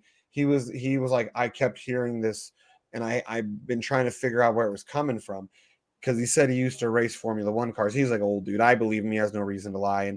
And he's like, I used to race Formula One cars, and the tone of that bike when you start up and it starts lobbing slower, and then it gets faster and faster. Yeah, first it's like blah blah blah blah, and as it warms up, eventually it's bah. And he said it sounded like an F1. I've been trying to figure out what this beautiful sound was coming from, like for a few months. And there was another neighbor where I lived with Rhino, that he said he knew it was a bike, but he's like, I've been hearing this thing start all the way across the neighborhood, and I've been trying to figure out what it was. And because he just happened to be walking past my house with his kid, like taking a walk. So we had this walkway through the neighborhood, go right past our house. Right. But that bike was, but that was the point, dude. Like people heard me.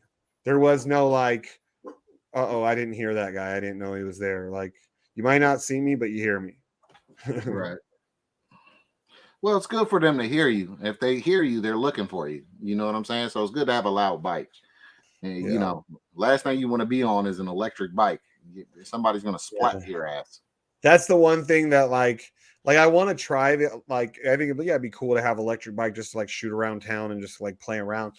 But at the same time, like I think about that, like how scary that would be. Like Jen's bike, her Harley is louder than my bikes. The only one of my bikes that might be as loud as hers is one of my dirt bikes, and I did it intentionally, so that way, because she's also not as good as me and as experienced, so that way people could always hear her. Sometimes, like I could be riding alongside her, and even with a real good exhaust, I couldn't hear my exhaust. Or when I'd start my bike up, she'd start hers. You can't hear mine. Yeah, you got to have it make noise, man. No noise, they will kill you.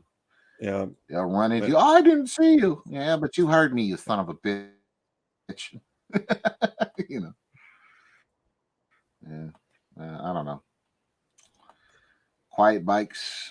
Yeah, you're asking to die, unfortunately. Yeah, I was I'm going to buy looking a at that. sport bike. Just looking at it It was makes a me while want to go back. buy. I missed that bike. It was so dope. Yeah, it was back in like I think 2014. I was going to buy a sport bike. I didn't have a damn motorcycle license, none of that shit. I didn't care. I was just going to get on there and figure it the fuck out. But you know, you got to understand, like my feet and my legs are all fucked anyway. So like, I didn't know how Yeah, it's smart kind that of would hard be. for you. Yeah, I mean, I think it'd be fine for like like maybe a long drive, but all the stop and start, the stop and start, the stop and start, that kind of shit. Yeah. The bullshit in Vegas probably wouldn't be the best idea. Oh, a new rider has like a 90-day life expectancy in Vegas. Oh, really? Yeah. It's Damn. actually one of the worst cities that I know of in America, at least, because you got drivers from all over the world. And then and just by nature, like a lot of guys that ride sport bikes are kind of idiots, or they ride like idiots. Or they ride fast, even if they're like me. I rode fast. I was fast, but I was cautious, but I was still, I rode fast, and Right. and there's a lot of young people. So a lot of freaking young people, young guys doing dumb shit. Yeah. My truck looks so dumb with those rims. I hate them. Well, it does look pretty like some basic bullshit. No, I got some. Let's see. Let's see if I can just look. I got some 20s on it now. Mm-hmm. I got. They 10s, but you keep them clean? Yeah, I keep them clean. Yeah, well, I don't know. What did it say? DeFi instructor says you don't see that blue much. What else? Did you guys donate Drip Vault? What? I didn't know. I won't let me do it. Here, these are the rims I have on it now. Let's just see. See, it didn't come out right. Oh yeah, those look pretty cool. Yeah, that's before I put them on. When I got them, they were like a $2,000. They actually look cooler. You can't tell. They're just a shitty picture. I couldn't get it. So it's that with those. They're 20s or 22s. I think they're 20s. I didn't want to go too big. Oh, you don't like that drug dealer look? No, I just like nice black rims. I mean, I got kind of the drug dealer look already with the BMW. Yeah. Yeah, you might catch some heat for that, buddy. Sooner or later. Oh man, I can't wait to get those Z plates. Like, part of me wants to like test all this, but then I don't want to test it all, right? I just want to fly under the radar without needing to test it. Yeah, don't do any dumb shit. Not like do it real dumb, just like slightly dumb. Yeah, no, I know. Intentionally get pulled over for some minor infraction, just to have point of reference. Yeah, no, I got a verbal exchange with an officer. Yeah, and politely, obviously, and just try and beat him with education, because I'm not good at remembering to like turn on cameras and shit. But if I remember, I'll turn it on and have it just sitting there and record the whole thing. And that way I can have a driver cam anyway, dude. Like, well, the vet has one that doesn't point at me; it points out to the front of the car. Well, I have one that points forward and backward at the same time, GPS, all that. If I want my speed indicated in the recording and shit like that, that kind of shit. Oh yeah, the vet will do that, like, because it's a performance driving recorder, it's called. So technically, you play it and it records what's going on in front. It tells like your speed, your what direction you're going, and it also records audio. So because I've experienced that when I was playing it, then I went back to listen to it, and like the music I had playing was like blaring. I was like, oh, and you could hear us talking and shit. Yeah. It's funny. I remember one day I was going home from like driving like Lyft and shit in Vegas, and this dumbass cabbie, he tries to make a left turn where he wasn't supposed to make a left turn in the first place. There's a big old sign that says no left, and he jumps out in front of all of us. I was able to stop. The guy next to me was able to stop, but the girl in the third lane, she crashes right into his ass, right? And I caught all that shit on tape, right? And I just wanted to go home and go to sleep. But the girl, she was nice or whatever, and you know, I felt bad for her. And plus, I didn't.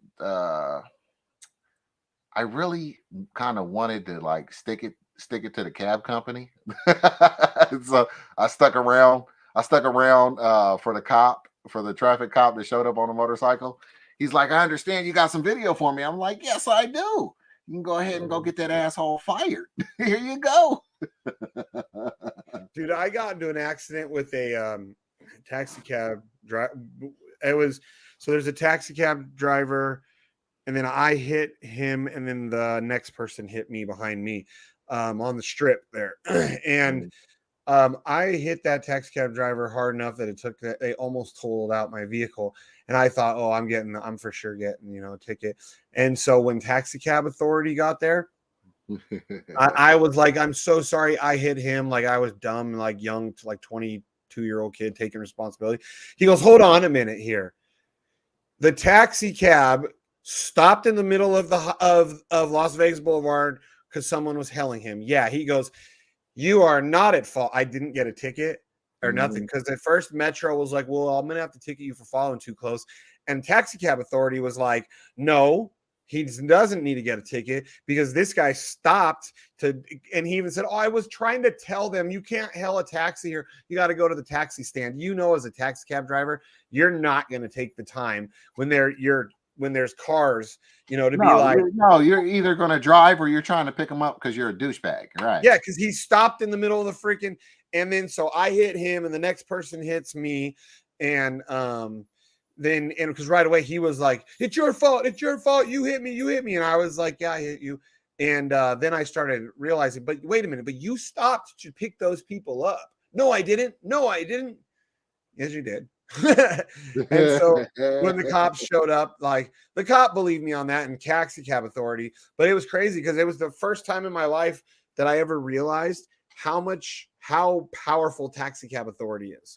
They basically, when they came on that scene, they basically by watching the interaction, they basically told Metro, get the fuck out of here, this is ours. I mean, Metro stayed on the scene, but as soon as taxi cab got there, Metro couldn't do nothing. Yeah, pretty much. Yeah. Yeah. They used to be powerful like that. Probably not so much anymore. No, because you got Uber and Lyft out there and all these fucking rideshare drivers and bullshit. And they're supposed to be under their jurisdiction, but they're not. You know what I'm saying? It's Metro that's got to get them and shit. So yeah, because the taxi cab authority, like when that dude showed up and then he gets out and I'm all looking at him like, oh shit, this guy's like, he's a cop. Okay, I didn't realize they were cops. I thought they were like the guys that write the traffic, the parking. Nah, they're real popo, man. They're real cops. Yeah, straight up, and they obviously whoever they work for, the state or the county, they must outrank Metro, because as soon as they showed up, Metro just sat back.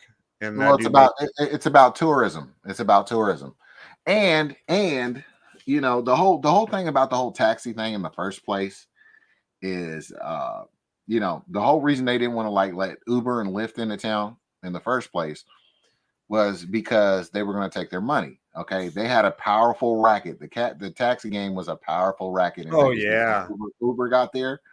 Oh, they were powerful fucking mafia. In fact, they fought them off for a long time too, dude.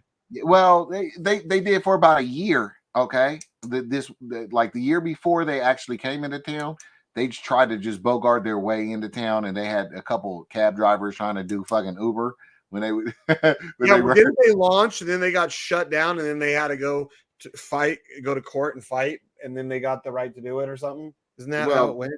well, no. They basically just paid their way into town. They paid their way into town. They paid the politicians off, and they told them like, look, most of the American people don't realize that they're driving commercially anyway. Okay, you're telling me people have to have a commercial license to drive their private car. Okay, that's what you're doing to them anyway. So unless It's you not want even- to, It's a household appliance or household good technically. If you look right. at the classifications of a car. Mm-hmm. But they just indoctrinated anybody into believing their bullshit, and that's why everybody goes and registers they gift it to the state. They register their car, they gift it to the state. Yeah. You know What's what I'm that called again? MDO, the thing that they send from the dealership when you buy it. Manufacturer certificate of origin, MCO. Okay, that's it. Because I'm wondering if when I do all this stuff with the DMV, if it's requesting that back as well. They may send it to you, or they may feel what you have as a title is good enough. I don't know. I'm kind of curious about that myself. I been kind of lax, the past few days. I've been distracted by other shit, but there's like a working group in Ohio. They're working on their shit out there. I figure it'd be a good place to kind of like kind of get the bearings on what they're doing. Like you guys in Nevada, you guys would be ideal if you guys had like a working group out there to where you basically showed how you got your shit,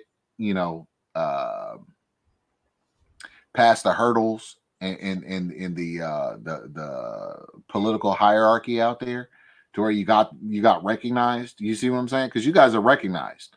Yeah, you guys have no problem. In Northern Nevada, they treat us with respect. So I've Yeah. heard around Vegas that they're not as friendly in Southern. That there's been a few problems in Southern Nevada, but not in Northern. In Northern, as soon as they start running our stuff, they're like, oh, have a good day. Bye. Get out. Bye. Have a good day. Get out of here.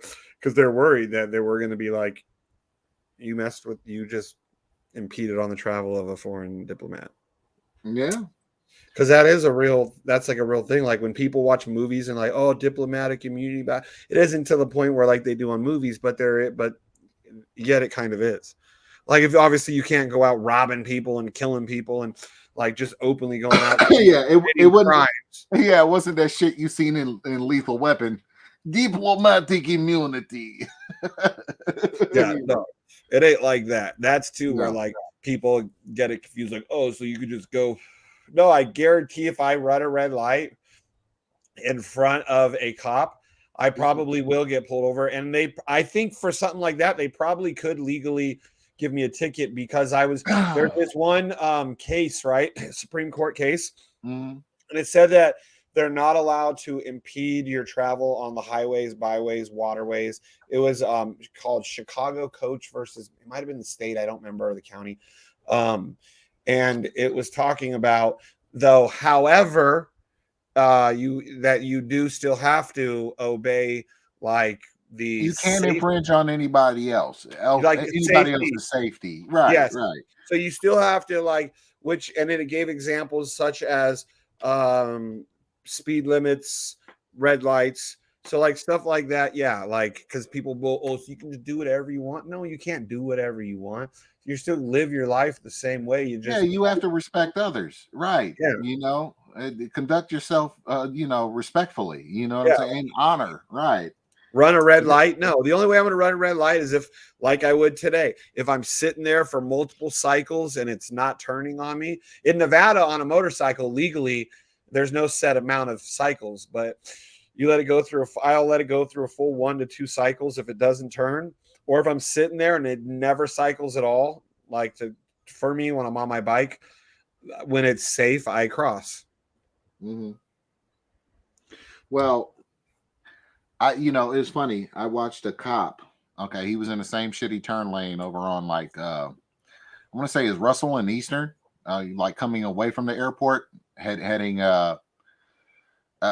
you would be heading north on Eastern, or getting ready to turn north on Eastern, but on Russell, that light right there, sometimes it fails and it'll go through like 5 cycles, and that line will just get racked up all the way back to Terminal 3 and shit, right?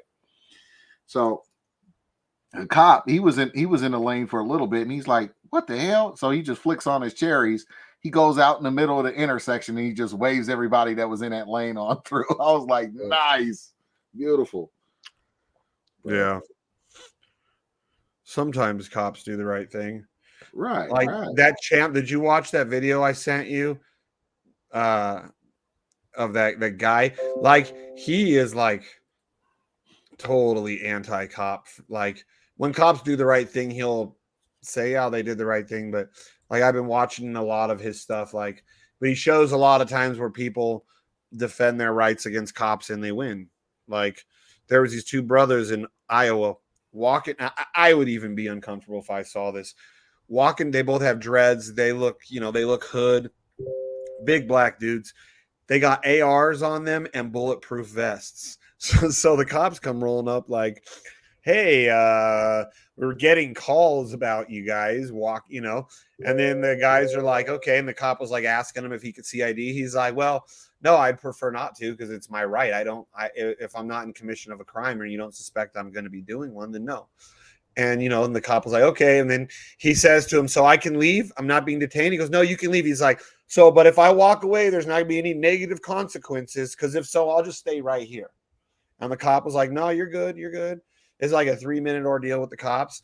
And then they walk away, The cops were asking him their name, and he goes, tell me your name. The cop tells him his name. He goes, no, tell me yours. He goes, I don't have to. I'm not working as a public servant. You have to. Yeah, it's good. Most people don't know their rights. They don't stand up for their rights because they don't fucking know them. Yeah, because the guys even said, are we doing anything illegal? The cop was like, nope.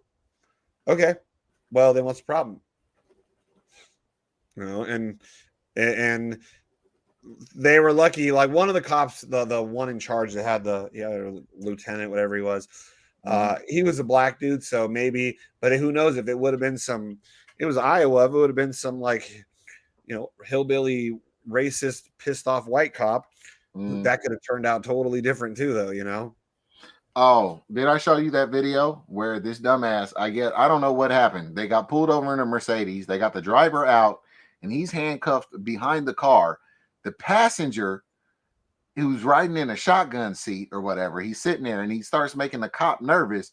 The cop's like, hey, why don't you put your hands on the dash for me? And he's like, oh, no, they right here, man. This ain't no thing, blah, blah, blah. This dumbass pulls out a gun and sets it on his lap. The cops panic and just gun his ass down right as he sat in the car. He didn't try to point the gun at him or nothing. They just ta, ta, ta, ta, ta, ta. Gun, pop, pop, pop, yeah. pop. Where was that at? I believe it was San Antonio. Black folks? No, these were they looked Hispanic. Yeah. And the cops, you want to hear the fucked up part that really kind of threw me, and I was like, what the fuck? The cops, both of them were Asian.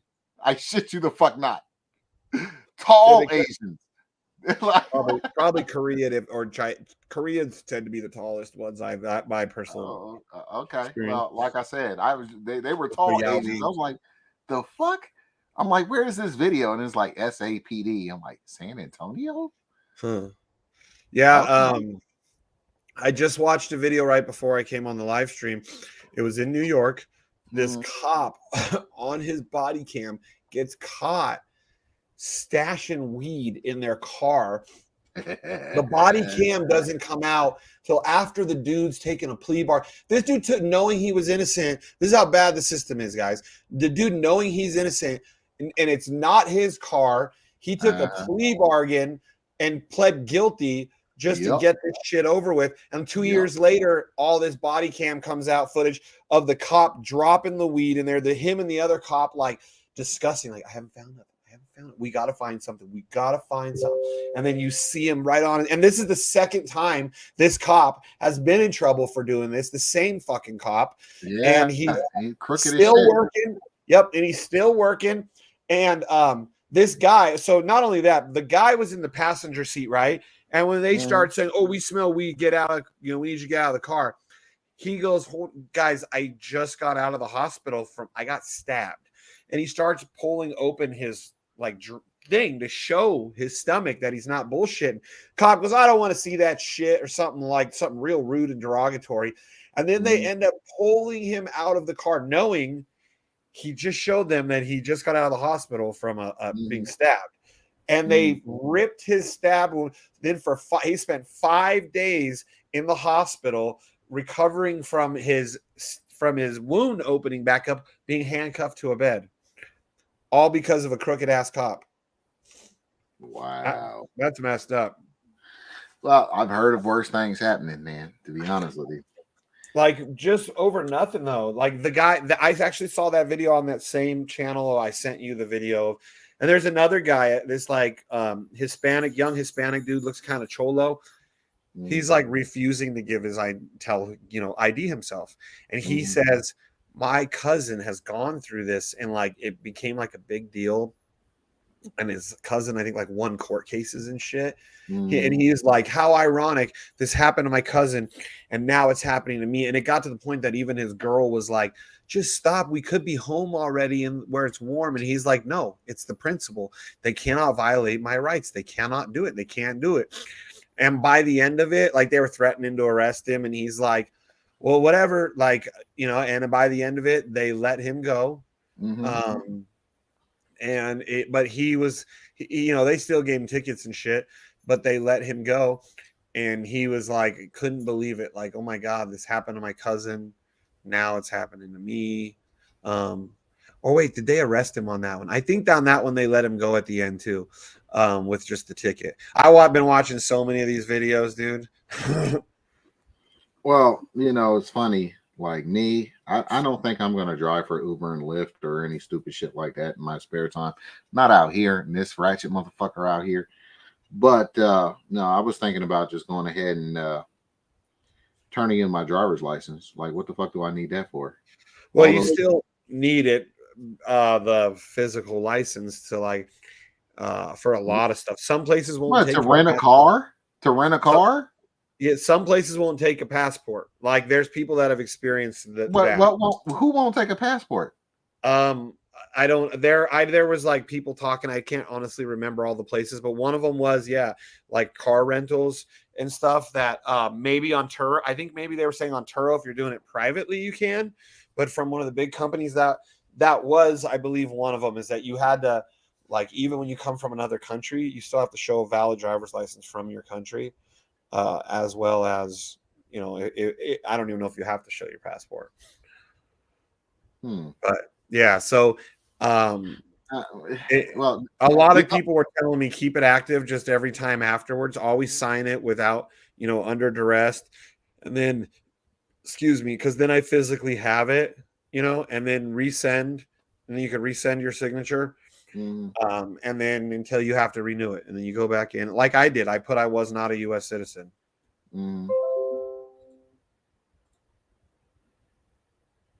Yeah, state ID if not a driver's license. Yeah, like when I worked in Vegas, like, at nightclubs, bartender, VIP host, that shit, door guy. We could take just a passport. I mean, it was Vegas. Well, if you have a passport card, it's the same as the driver's. It's the same as a state ID. Why would you even want any more jurisdiction? Because that doesn't technically give you griving rights. Having a passport isn't what. Grants your driving rights. Well, no, not driving, but traveling rights. No, I know, but if you're trying to like rent a car or stuff like that, that's the only circumstance where that would even come into play. Like, other than that, it ain't shit but a liability, bro. You know what I'm saying? If they catch you with the driver's license when they pull you over, they're going to make you contract. They're going to force you to contract. Then you got to rescind your signature and all that bullshit. Okay. But if you ain't got no L's for them to go ahead and try to hit you with the ticket for, they're going to be reluctant to even fuck with you. Like my driver's license, I don't keep it like in the open anymore. Like, when I open my thing and it has the ID part, it has my credentials card. It does not have my state ID, but I keep that hit in another spot where I have to actually physically go in there and pull it out. So that way, like, or if you try sometime, I think you can't get into federal buildings with just the passport card. I don't think either. Yeah, you like, can. Yes, you can. Are you sure? Yes. Yes, Oh, you dude, can. that was one of the videos I watched. This dude in Colorado, he ended up getting arrested, but I don't know how far it went, if they ended up letting him go before, or if they took him in. But they were trying to go into the courthouse to file paperwork. I don't remember what kind of paper they were trying to file, something, and they wouldn't let him in without rousing him for his ID and all that shit. No, without search and seizure. And they were like, no, we're not. You cannot do it. This is a public. This is not a private building. It's a public building. You don't have the right. Only in a private. And they're, and technically, according to the constitutional law, they are right, because then they were like, oh, well, then we're gonna just trespass you. And the guys, and then he came up with the point of that legally, to trespass someone from the building, there has to be who is the owner. And they said the city of Denver. And he said, well, I would like you to get that person, the city of Denver, here to tell me I'm trespassed, because the dude knew the law, and the cops were getting mad, and they would like take turns. Yeah, and they switch. were pissed. And eventually a new cop came in, and you kind of out the side, he's like, all right, you're under arrest, because like some of the cops were dicks and some of them were cool. And then it doesn't show which one actually comes in and finally snags him. But because he was like educated, and he tells all these cops, because I've seen this guy now a few times when he got pulled over too, and he tells the cops like, I will give you my personal information on your time off. When you're off, I will meet up with you, and you can ask me all the questions you want. I will teach you about what this is, what I'm doing, about the lawful stuff versus the legal. Yeah, he it's the audit. He's auditing the law enforcement. Yeah, yeah. He's an auditor. Yeah. That's a new word yeah. I've just recently learned. That's what he does. Dude, there's this other guy who apparently is an auditor, and the guy had no clue. So this guy is just by chance sounds like some broke ass white trash dude, right? Honestly, but he's a auditor apparently. And him and his family, they're homeless, and they were walking through a neighborhood, and it was a nice neighborhood. And they had their shopping cart. They had just left Walmart, and apparently their 5-year-old daughter, dropped her bag of candy on this, and they didn't realize it, and they were still walking, and this guy comes running out, showing his badge, telling him about how he's a cop and blah blah blah blah, and how they just litter. And you could hear, then the guy turns on his camera, and you could hear the wife saying, we're so sorry, our daughter dropped it, we didn't mean to. And then the guy who happens to be the auditor, he turned on his camera, he goes, what is your name and badge number? That cop turns around and like speed walks at the guy, knocks his phone out of his hand, takes him to the ground, puts his knee in the guy's throat, and not knowing who the guy was. And then when the cops, like on duty cops, arrive, and he's like, I got it all right here.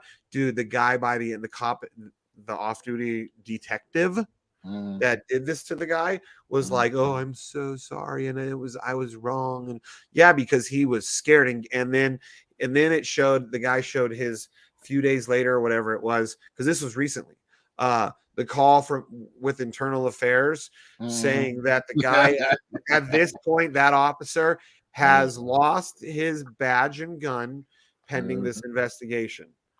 And because this guy's telling the uniformed cop, he goes, did you tell him who I am? Did you let him know he's about to go viral?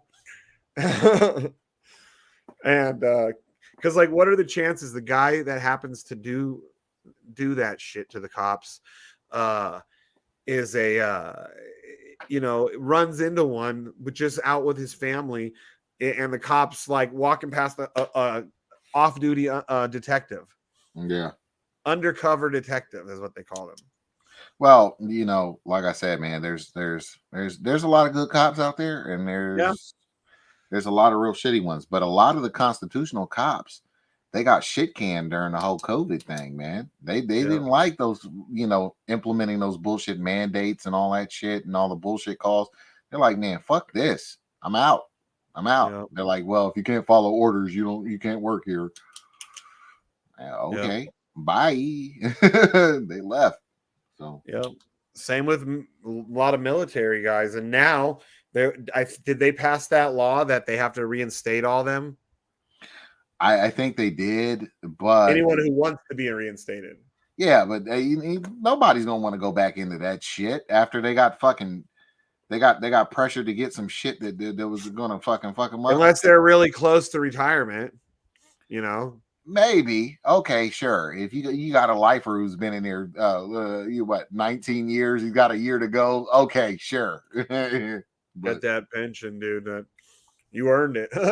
Right. No, I got you, but I don't see anybody signing up for that shit. You know what I'm saying?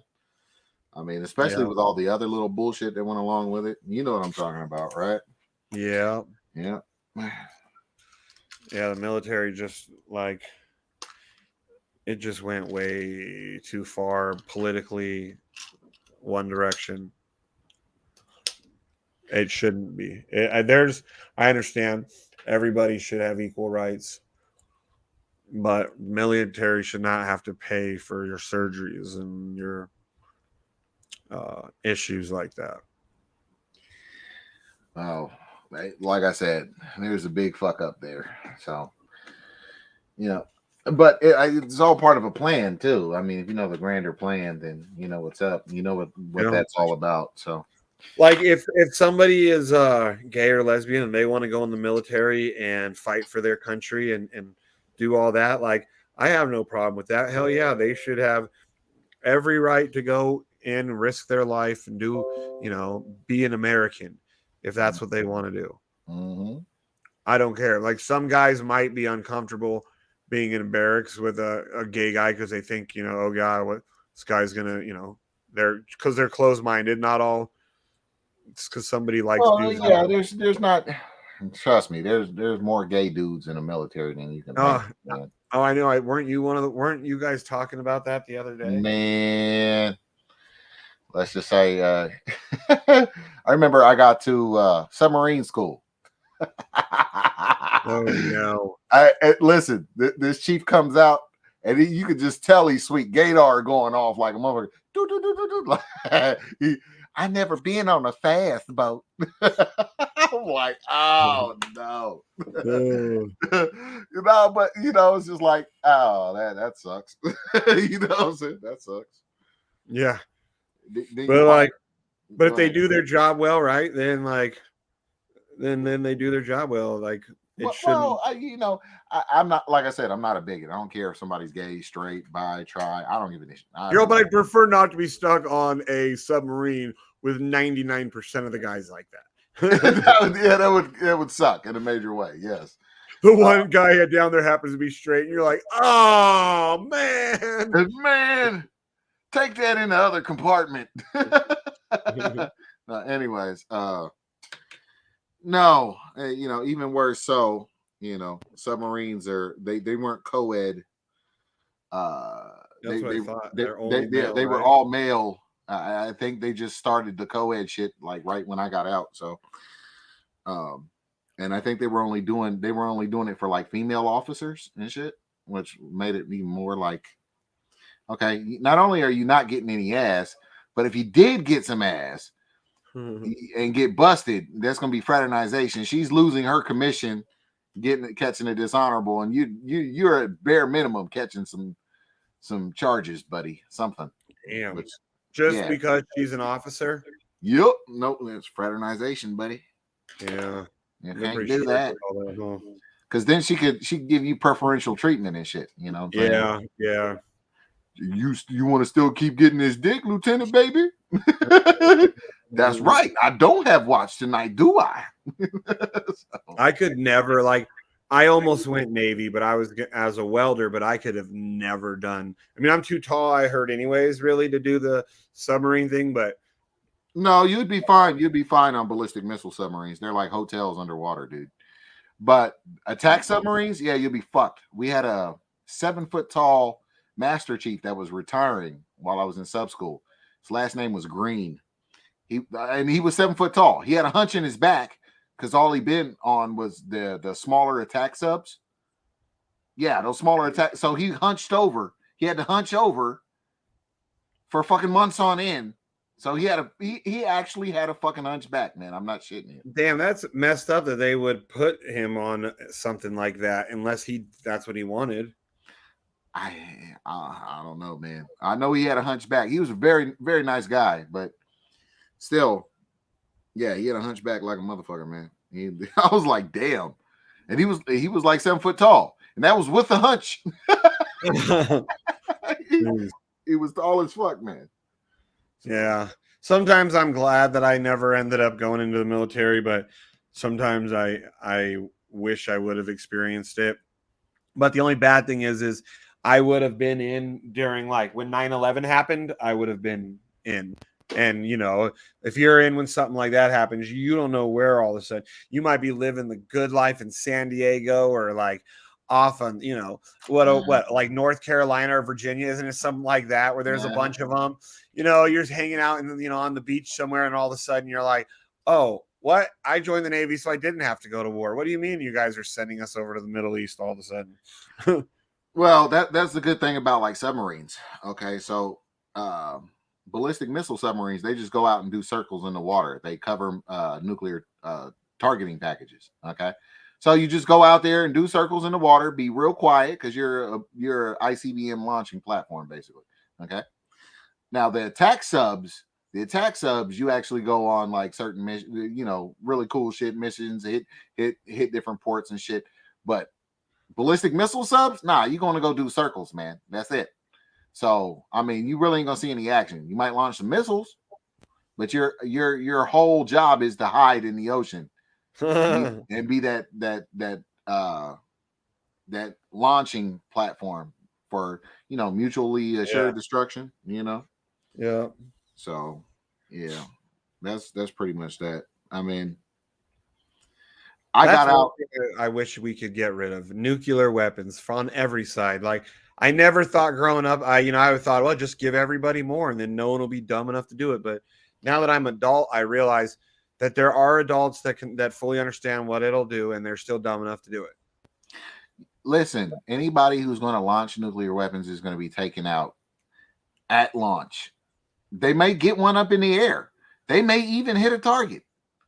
But soon as they launch, they're having everybody else launch at their ass and they're going to get ghosted, dude. That's why they call it MAD, mutually assured destruction. If you launch one, you're fucked. They're going to turn your but if you get like a couple of bad actors, like I'm not going to name different countries, but we all know that there's certain ones that all connect together that aren't very pro-America. Like what are you going to say? Putin in North Korea? What are you going to say? Russia and North Korea? Not just them, but yeah, those two, as well as a couple others. Iran, China. Yeah. Yeah, I can see where you're coming from. North Korea is actually the least dangerous of the bunch because they're small. They're technology-wise way behind the rest. Right. India, well, sometimes people wonder which direction India would go if there was like ever escalated in the world to that. And India, people always forget and overlook. India is extremely powerful in the nuclear weaponry. But the great Mahatma Gandhi will not allow them. The spirit of Mahatma Gandhi will not allow them to launch a nuclear weapon. Shane, just please calm down, my friend. Well, they could, dude. They probably then they have all the smartest people in the world. They're probably from India, so they're probably like way more advanced than all of us. Nah, I wouldn't go that far. But no, I see where you're coming from. But no, man. Have you ever met a stupid Indian? I've had many call me. Yeah, that doesn't mean they're stupid. They probably are all going through medical school while they're trying to talk, con you on the phone.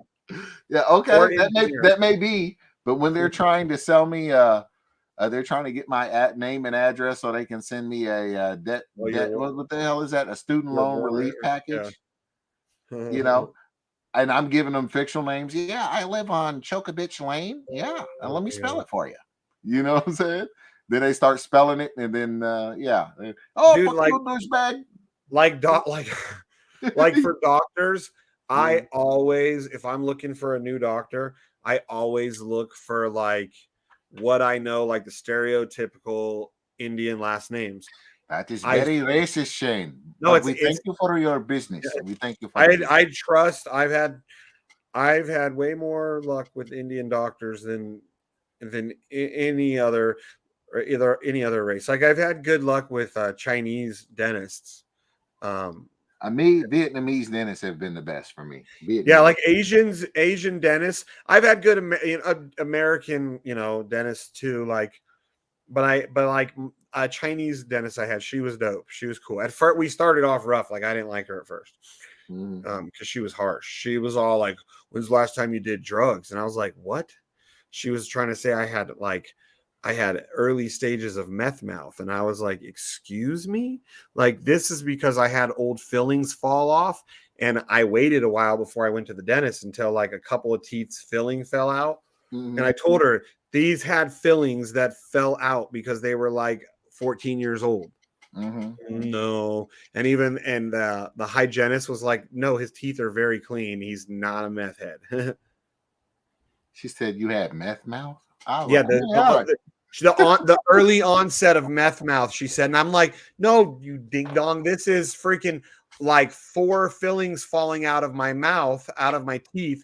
And I didn't do anything about them until like a couple of them fell out. And like one of the teeth, like half of it broke off, like my molar, because it was all molars that had fillings when I was younger. And when the molars fell, or when the fillings fell out, because I have a phobia of the dentist. I hate the dentist. Yeah. You and me both, man. You and me both. I don't like the dentist. I don't like the dentist, but I know it's a necessary evil because I have good teeth, and like I had to get, like, even now I need to get my bridges redone. It's been like 12 years, and underneath, they always the base underneath your bridge, they always have to like go in there and like clean it back out because it always starts to fuck up. They got some shit. There's an African tribe, right? They chew this root. They've never seen a toothbrush. They don't use a toothbrush. They all have pearly white teeth, no cavities, no decay at all. They chew this root at night when they go to sleep because it helps calm them and get them ready for bed or whatever. Yeah. Okay. And you ever seen those tall Africans that have? And like they don't brush their teeth too? Or? No, they don't brush their teeth at all. They just chew this root at night. Okay. And they all have pearly white teeth, no cavities, no decay, none of that shit. Perfect teeth, dog. Okay. I wonder if I might have seen that before, but not that I can remember. All right. Have you ever seen any movies where they have those Africans that are in those the tribes where they're really tall and black as hell with really with the red clay in their hair, with the red clay in their hair? Yeah, that's the tribe, man.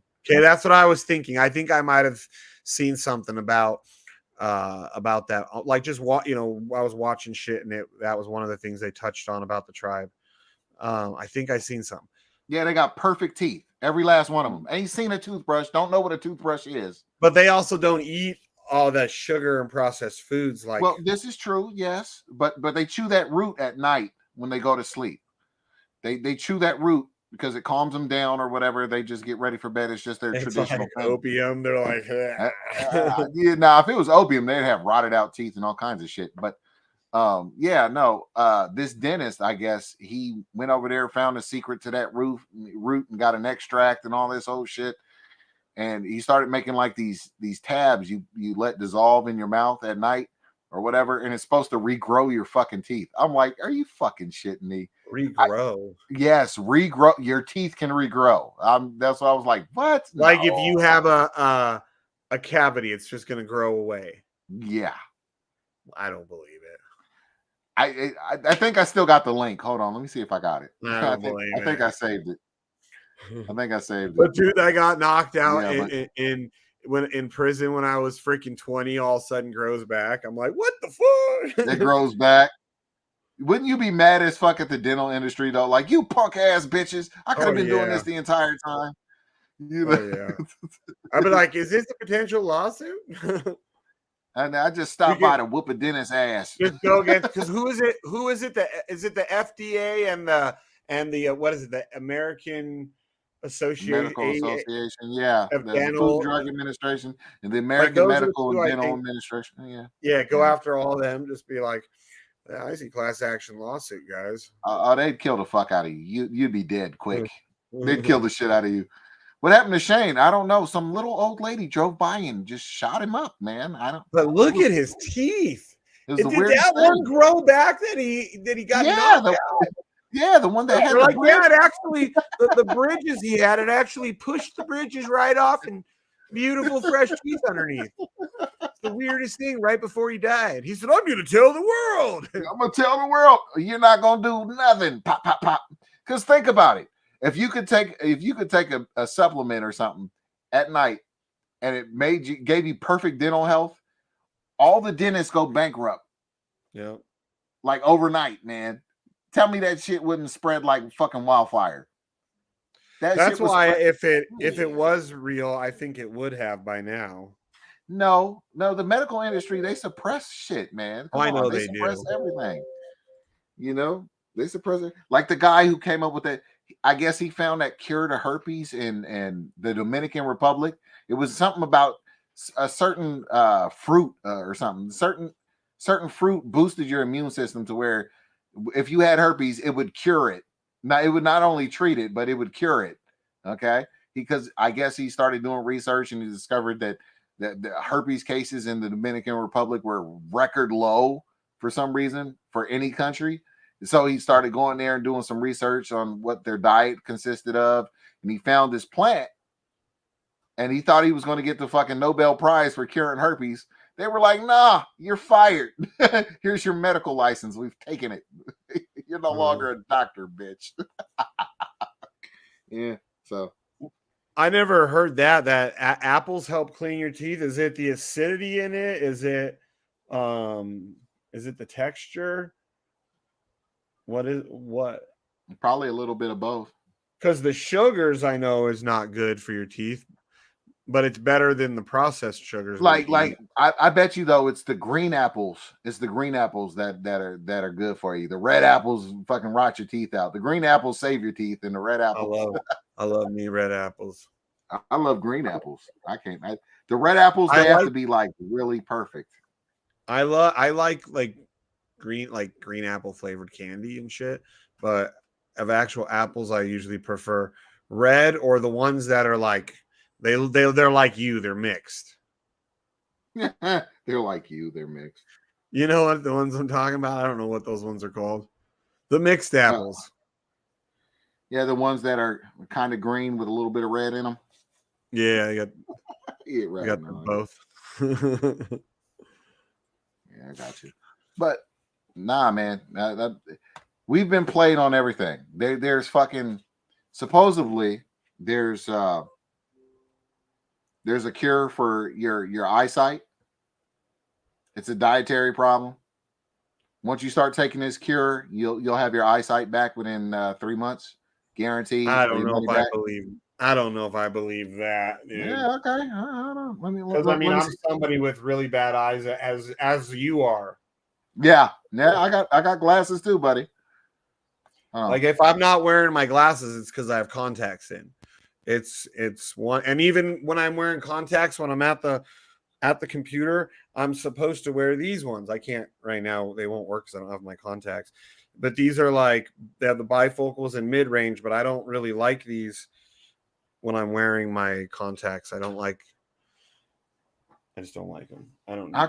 Okay, I have the link. It's hold on. Ocuprime, Nature's Secret for Healthy Eyes and Vision. Hold on, I'm gonna send it to you, Sean. Well, sheep leaves, and all of a sudden, like I don't even think we've talked about crypto once. No, I don't think we guys. On the next segment, we're going to be telling you guys how flat Earth is real. Yeah, Morpheus here has all the proof, guys. So stay tuned. I mean, cue commercial. He said, "Cue commercial." Have you guys been wrecked lately? Yeah. Have you been wrecked bad? Yeah, kind of. Try the same old Avarex. Now you can't even access it unless you know how to access a contract. You've been officially fucked. Did you play that video I sent you, Shane? Which one? The one where they kill that guy for pulling out his gun. No, because we're on here, but I saw it there. Oh, you saw how they did him? As soon as he pulled it out and put it on his lap, they just dumped on his ass. Oh, there's that link for that shit. That's But he didn't. The thing is he didn't warn them beforehand, did he? See, right. That's He the did a lot thing. of dumb shit.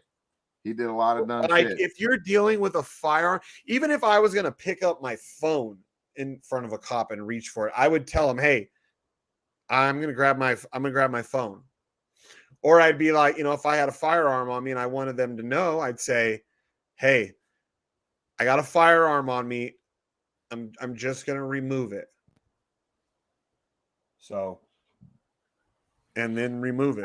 See, here's my thing with that. Okay, honestly, am I going to tell them I'm armed? If I'm armed, for sure. But I probably wouldn't reach for it. I'd be like, "Hey, look, if my gun makes you uncomfortable, you want to go ahead and come over here and take it off me, you're more than welcome to. It's your call."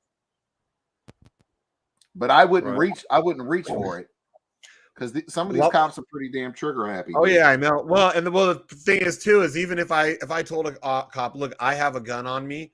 If you want, I will take it and put it in plain sight. But I want you to do the same thing. I want you to take your gun and put it somewhere away from you in plain sight." Yeah. And they'll say no. Well, why? And that's when you challenge them though. Like, do you think you're above me? Do you think somehow like you're here? You are hired to protect and serve, not to control. So how you think you're better than me? You think you're above me? Let them. And then remind. I've been learning a lot. Remind them about the oath that they took, upholding the Constitution, and if they're illegally impeding on you and stuff, that's the Fourth Amendment. Like I'm learning them all. Second Amendment. You got your what is it? I think the Fifth Amendment. Is it the Fifth? Oh, yeah, the Fifth is just not saying anything. There was another amendment too that goes with when they are harassing you, but the Fourth Amendment is a good one. Yep, I'm learning all my rights. You learning all your rights, feller? That's awesome, man. And they don't like when you learn them because you can beat them in court. You need to learn about what was it? Article 11. Not being subject to foreign law. It's kind of important. Yeah. Yeah, dude, it's crazy when I'm seeing these cops like with these auditor guys, and the cops are like, "Well, they're straight up like that Constitution does not pertain to this because we're in Colorado." About this guy in Colorado, and he'd be like, "Oh, really? So you think you're above Supreme Court judges? Is that what you're telling me?" And the guy will show all he like carries around case law and shit. Some stuff that he's done, also what other people have done. Right. But he's the same guy I've seen let cops let go when they pull him over, and he's also been arrested when he was trying to go into the courthouse. And he was even like the one guy with him too. He's like, "Here, I'll show you I don't have a weapon." Lifts up his shirt and because they're surrounded by cops. He's like, "See, I don't have a weapon. Let's go." Because he told them any other time, if I lifted my shirt, I would have a firearm there. I don't because I'm coming in here and I know better. But it doesn't give you the right to search me illegally because it's illegal search and seizure.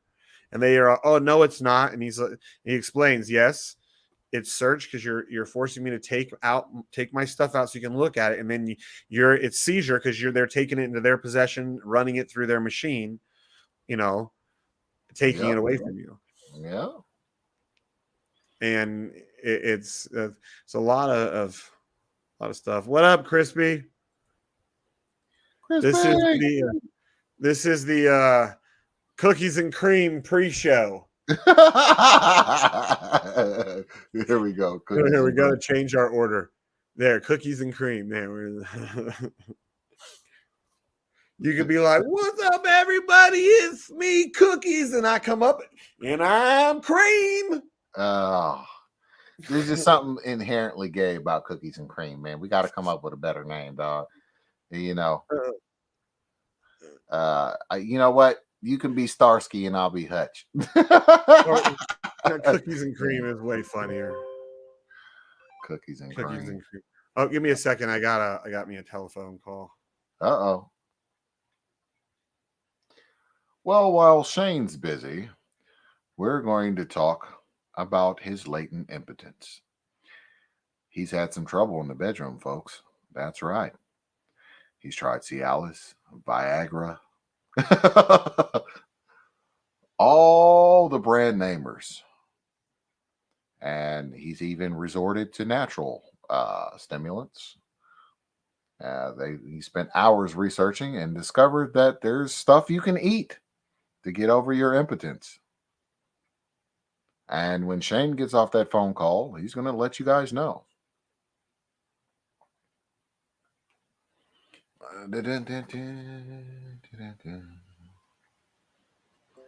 Jenny says that calling us the Cookies and Cream Show is obvious. It's not racist. Wow. I didn't expect racism from her. Now, you know what? That's it. Back to Mexico she said that's a good name. Hey, he said back to Mexico you go.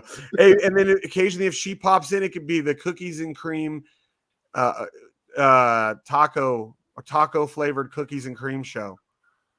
Tacos and cream.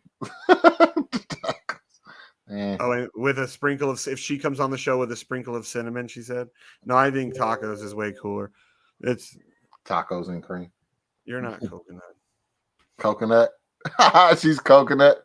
She said it, not me. She's brown on the outside, white on the inside. Well, she's not. She's gotten whiter on the inside in the years she's been around me. But does she still speak the Espanol? Okay. All right. Okay, bye. Yeah, when she talks, that's how I always know right away when she's talking to her mom. Because she talks Spanish. to her mom. Yeah. Her mom speaks English, but they typically will talk in Spanish. Okay. So she's what, first generation? American, so, yeah. Hey, it happens like that, man. And that's actually pretty cool. Yeah, her parents actually met. They're both from the same part of Mexico, but they actually met in the States when they were shit. Yeah, they came here. They both came here as teenagers. And they both from Chihuahua, Mexico. Órale. No? Jalisco. Oh, okay. Where the fuck is that? Well, her mom sometimes, Jenny always says her mom's from Colima, but her mom said no, she's from like right on the border by Colima. So it's whatever she wants to claim. Yeah, like Jalisco, Colima. It's all like right there. Same spot. Apparently the town's like right on the border or something. I don't remember exactly where. And her dad's from like around Guadalajara, somewhere around there. Not from Guadalajara, but somewhere around there. But close by, yeah. Yeah. And he said growing up in his village, they had white people that spoke some other language that he didn't understand. He said, whether it was like French, Dutch, German, some sort of like European language that a lot of the old white people would speak there. Huh.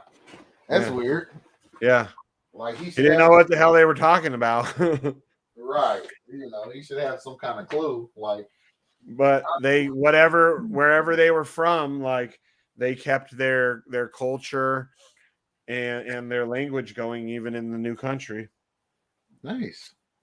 Yeah, but you hear that a lot in like Mexico. You'll hear like little villages that are like they look like little Dutch villages or German like Bavarian villages in Mexico or South America. No shit. Yeah, from when the people they relocated maybe before or after the wars. Even have you ever been to Solvang, California? Solvang, California is really cool. So geographically, I don't remember. It's like Southern California. I can't remember if it's like an hour or so outside of LA or or Riverside County, somewhere in that general area. But it is, you go there and it's like a old Dutch village, right? It's super cool. Like I'm talking like they're selling clogs, like the wooden clogs everywhere. There's like the big Dutch windmills, like old school windmills. They really play it up because it's a tourist attraction now. But the way the town started was a bunch of Dutch people all came together and they bought this land and they all built their houses, and eventually it turned into a little town. But it was all originally just these Dutch settlers. They all bought, they did it planned together. They went in here together. They were like, okay, we're going to buy all this land, out in the middle of nowhere, and we're going to be able to live the life we're used to. We're going to live our Dutch life just here in America, not being bothered. And eventually it turned into a whole town and a tourist attraction. I haven't been there since I was a small kid, but we used to go there like every year or two. And it was cool. Like, I don't really like plays and stuff like that, but there'd be a lot of like that kind of stuff. Like Shakespeare, like it's a cool little town. It's still around. I actually just came across a video about it, like in the last week. But yeah, you go there and you don't feel like you're in America. Again, I haven't been since the 80s, so I don't know how much it's changed. But in the video I watched, it didn't look like it changed that much. Well, if it's in California, chances are they probably sold out. Between the taxes and the bullshit, it is really fucking expensive to live there. You know what I'm saying? I mean, bullshit politics aside, Yeah. I don't understand how anybody could, like, and it's so disappointing because, like, you're from San Diego originally, so am I. Like, it's one of the prettiest places, like, geographically. It's like the weather is almost always perfect. Yes, it does rain, but it not very often. And when it gets hot, sometimes it gets cold, sometimes, but right. But other than that, the weather is pretty much fucking perfect year to fuck around, man. Yeah. The worst thing about San Diego is early morning fog. That's the only problem. And if it's cold outside, the early morning fog is really cold and it's dense. But as soon as the sun comes up and the wind starts blowing off of the ocean, that shit is gone. Yeah. And then it's just perfect. Yeah. It's fucking perfect. Yeah. Growing up there, it makes you every place you move from San Diego is going to be shittier weather-wise. Right. I don't give a fuck where you go. It's going to be shittier weather-wise compared to San Diego. Dude, I moved from there, North County, to like San Marcos to Vegas when I was 11. I thought it was like a cruel joke. Like, no, we're not. Like, our house didn't even have air conditioning in San Diego. If it was us, I mean, it would sometimes get that hot. If it was real hot though, you just turn on the fans and open all the windows. Open the back, open the sliding glass door, open all the windows, turn on the fans, and it was only maybe hot for an hour or two, and then it would start cooling off again, and you're good. Yeah, you're good. Yeah. And then I moved to Vegas where it was like, what? Air conditioning, it's always on. Sometimes even in the winter. What? Right. It's a holy fuck situation. Yeah. Night and fucking day. But no matter where you move from San Diego, it's going to be shittier in one way or the other. You're not gonna like the weather in some way, shape, or form. But there's a lot less crime.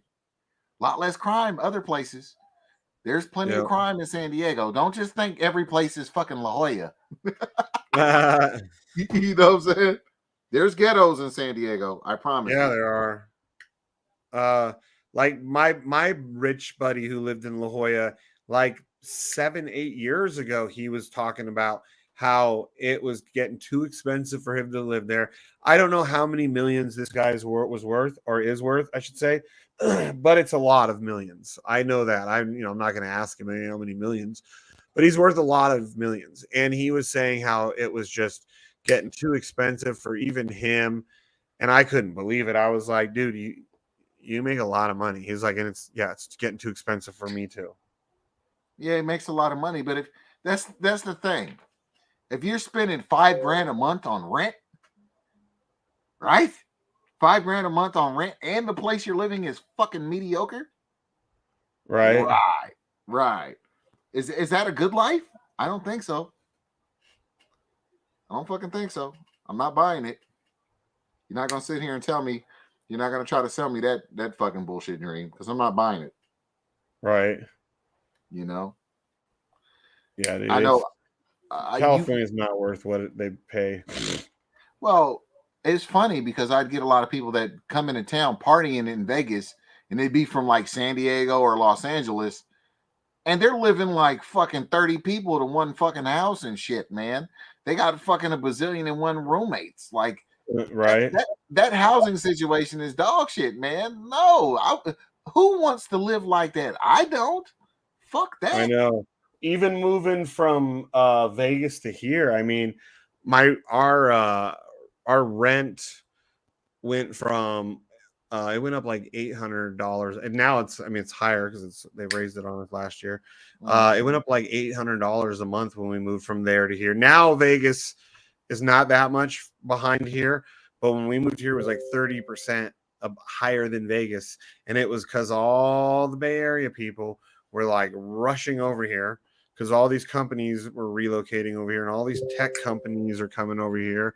And Tesla was a big one. When Tesla opened their gigafactory over here, they brought so many Bay Area people just coming over buying cash money. What the fuck? And they were all paying over market, over asking. Fuck that. And that's how you mess up an entire economy. Market. Yeah. You know, well, it's supply and demand, and I get it. No biggie. That's why I came out here to Michigan. The first house I bought out here, I paid for cash. I paid $7,200 for the house. Damn. 3-bedroom, 2-bath, 2-car garage. Granted, it was a little bit of a fixer-upper. Yeah, how ghetto was that place? It wasn't bad. Had a big deck in the backyard. I ended up putting an above-ground pool back there. The land it was on was way bigger than the house I got now. I mean, seriously, like. Yeah, I've looked at land and like cheap houses. Like because I used to have to go to Gary, Indiana a lot, dude. I was so close to buying because it was for sale by owner, and it was what was it, $8 grand if I remember correctly. And I was like, dude, Jenny, we could probably go over there, right? Or $5 grand. I think it was $5 grand. It was ridiculously cheap. Or like I could have went to the bank on a weekend and could have pulled out enough cash to go buy this house before I left town. But Jenny was like, no, because I was like, dude, I could buy this. I invest however much to clean it up and fix it up, get it like nice. Mm-hmm. Then I give it to freaking I start renting it off to Section 8. Yeah, you can do that. I mean, I would get paid.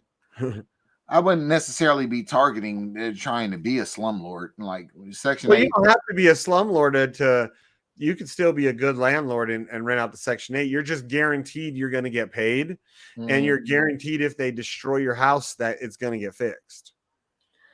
Yeah, no, I get you, but you tend to have a lower class of person in your home. Right. Problems and drama, like if they don't burn your fucking house down type of shit, right? Yeah, but Ben Mulhall, he's a billionaire in real estate. That's how he started his empire. He said that's how he started it. Section 8 homes, really? Doing the Section 8 rentals, yep. Buy like maybe a duplex or a quad, or buy a multi-unit building. Section 8, make it without spending a lot of money. Try and make it a little bit nicer than what it was when you got it, unless everything works great in it, but then you just clean it up real nice, put it on Section 8, because if you do clean it up though and you put a little bit nicer, you can charge Section 8 a little bit more too. And then if they destroy it, guess who pays for it? You send the bill to the county or the state. Bro, here's my thing though. Okay, and this is part of the reason why I'm out here in Mississippi right now. I had 2 rental properties. Okay, this was one of them. The one I'm staying in right now, this was one of the rental properties. Okay, when that bullshit ass scamdemic happened, bro. Okay, motherfuckers stopped paying rent. Guess what? I'll just evict your ass. What? Courts are closed? Fuck you. And you're legally obligated to keep paying their fucking like their water bills and shit. You know that, right? Like the necessities. Yeah, man. You're legally obligated to keep paying, even if they aren't paying you. See what I'm saying? Wow. It's a liability, a fucking ability. So that's why you make sure you get that rented out to the state.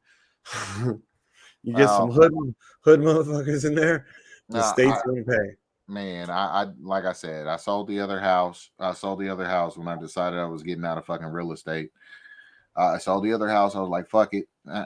No, I sold it at kind of a loss, but not a big loss, just a little loss, whatever. I sold it at a little bit of a loss, and came into this crypto shit, and yeah, I've just been unhappy ever since.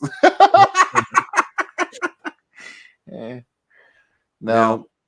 See, if I couldn't with the problem is like all the places where it's really cheap, like Louisiana, I always get stuff now because I was looking at right before, like I was planning on buying these 3 lots in Louisiana, and I got home from that trip on what was it, Sunday, and I woke up on Wednesday down like $2,500 a day average income.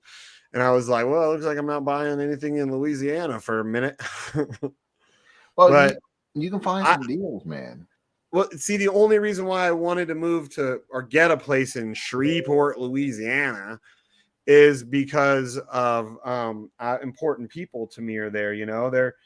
They're getting older. They're in their late 50s, early 60s. Is like my big brother, a guy that was in the club with me here. He was my VP when I was president. So he's an important dude to me. So I just wanted, he's like family. Like I respect this dude more than my dad, Okay. But he doesn't treat me like a father son, and he treats me like a brother. Right. But I respect him more than my father, and he's just a great human being. And so that's why I wanted to have that place. So that way, if Jenny wanted to get away, or I want to get away, if there's a bad snow maybe, and I'm like, screw that, I don't want to deal with the snow. Let's go to Louisiana. I can go down there for like a month or 2, hang out where the weather's nicer, see them. I see. Here's my problem with the South. Here's my problem with the South. People there suck. Well, beyond the the racist bullshit and all that other fucking they're just dicks, dude. Well, in Louisiana. Yeah, right. Well, just hear me out though. Like the beyond the bullshit with the cultural problems, and we'll just leave it at those, right? Beyond the cultural problems, the unenlightened behavior, all that bullshit, the potential racism, whatever.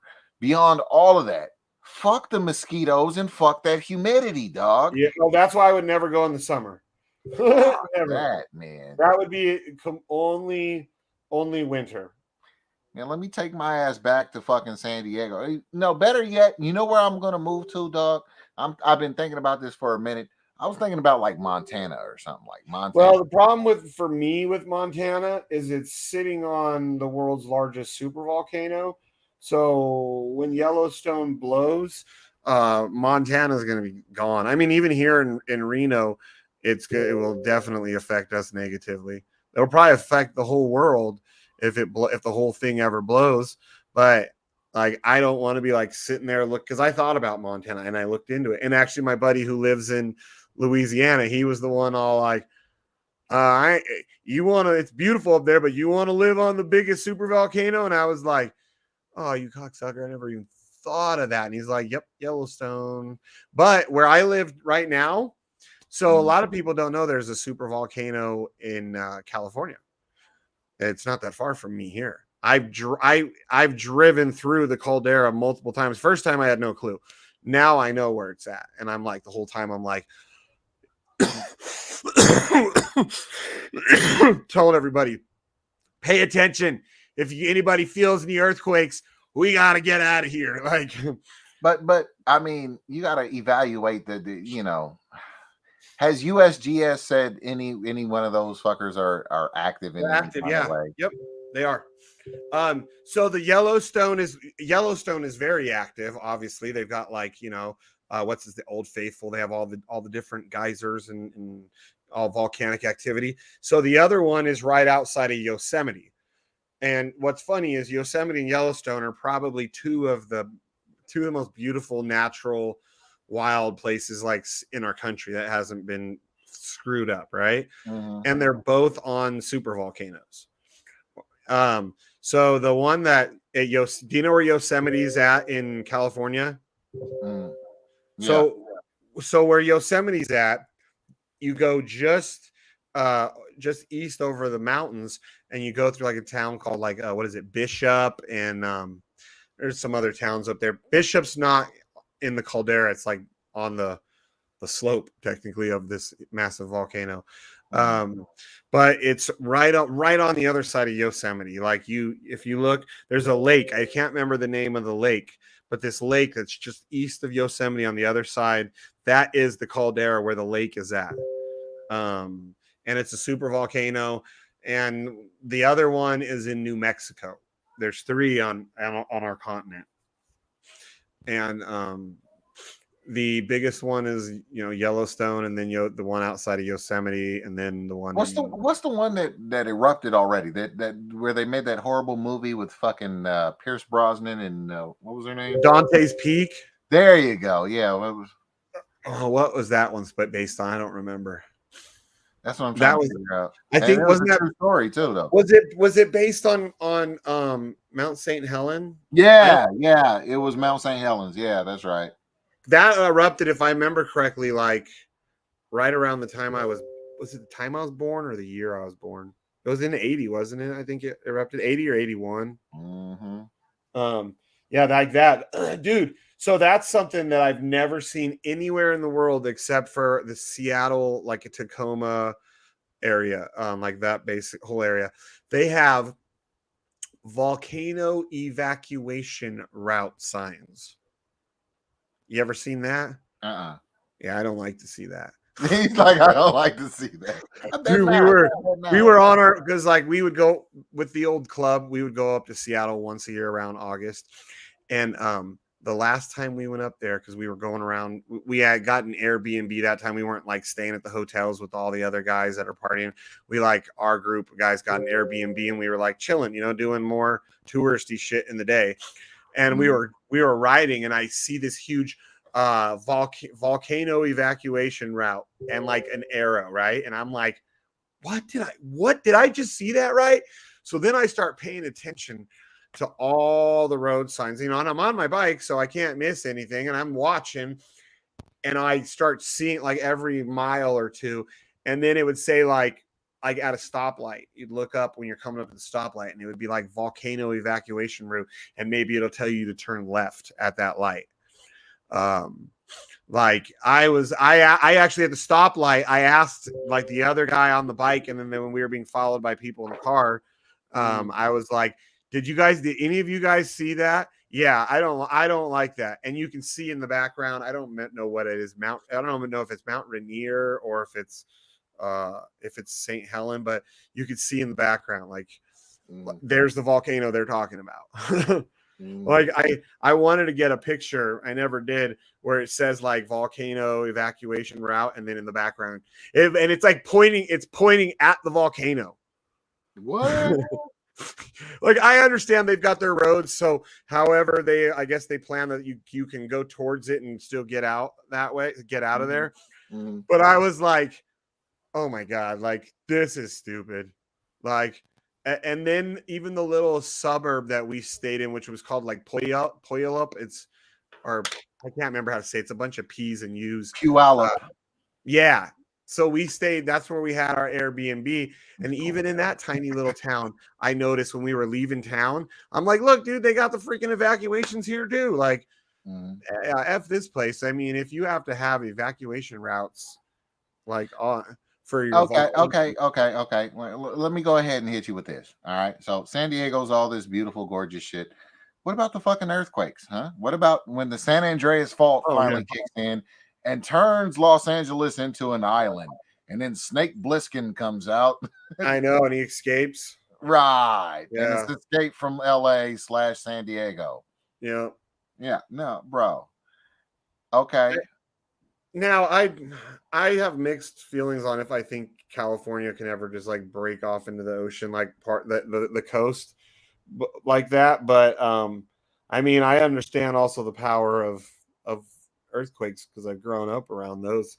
And it's funny, people from like the East Coast or the Midwest, they're scared to death of freaking earthquakes, but they're like, oh, tornadoes, hurricanes. Oh yeah, we gonna stay and rebuild. Cool. Idiots. Cool. Earthquake. I've had them like people tell me, wait, you guys have earthquakes. I'm like, yeah, it shakes. Sometimes it shakes a little much and it gets scary, but then it's over. It's not like well, unless you're in like San Francisco, do you remember that? What was that? The Northridge quake or whatever? The Northridge was in the one in LA, yeah, in like the 90s, and then the last bad one in the Bay Area was in '89 during the World Series. Remember when all the freeways fell down and shit? Yeah, that was Northridge in LA. Yeah, man. I think I was what, 13, 14? Yeah, 14, yeah, 14? we were like teenagers. Yeah, man. Yeah, honestly, it didn't really affect San Diego too much at all, did it? I slept through that shit. You know that, right? In Vegas, because I was living in Vegas and already at that point, and I didn't feel it, but a lot of people did. My mom felt it and stuff.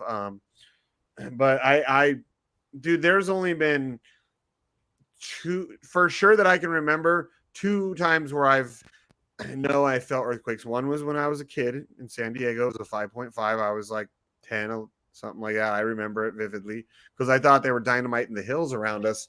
But then I realized it was shaking way too. It wasn't just like a blast. It was shaking too long. The windows were shaking because when they would blast the hills where they're building the houses, it was real rocky. You could, the dynamite, they'd hear dynamite would pop and you'd hear poof and the windows would just rattle real quick.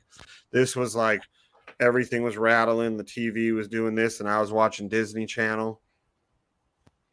And I was like, oh shit. Well, there was not too long ago.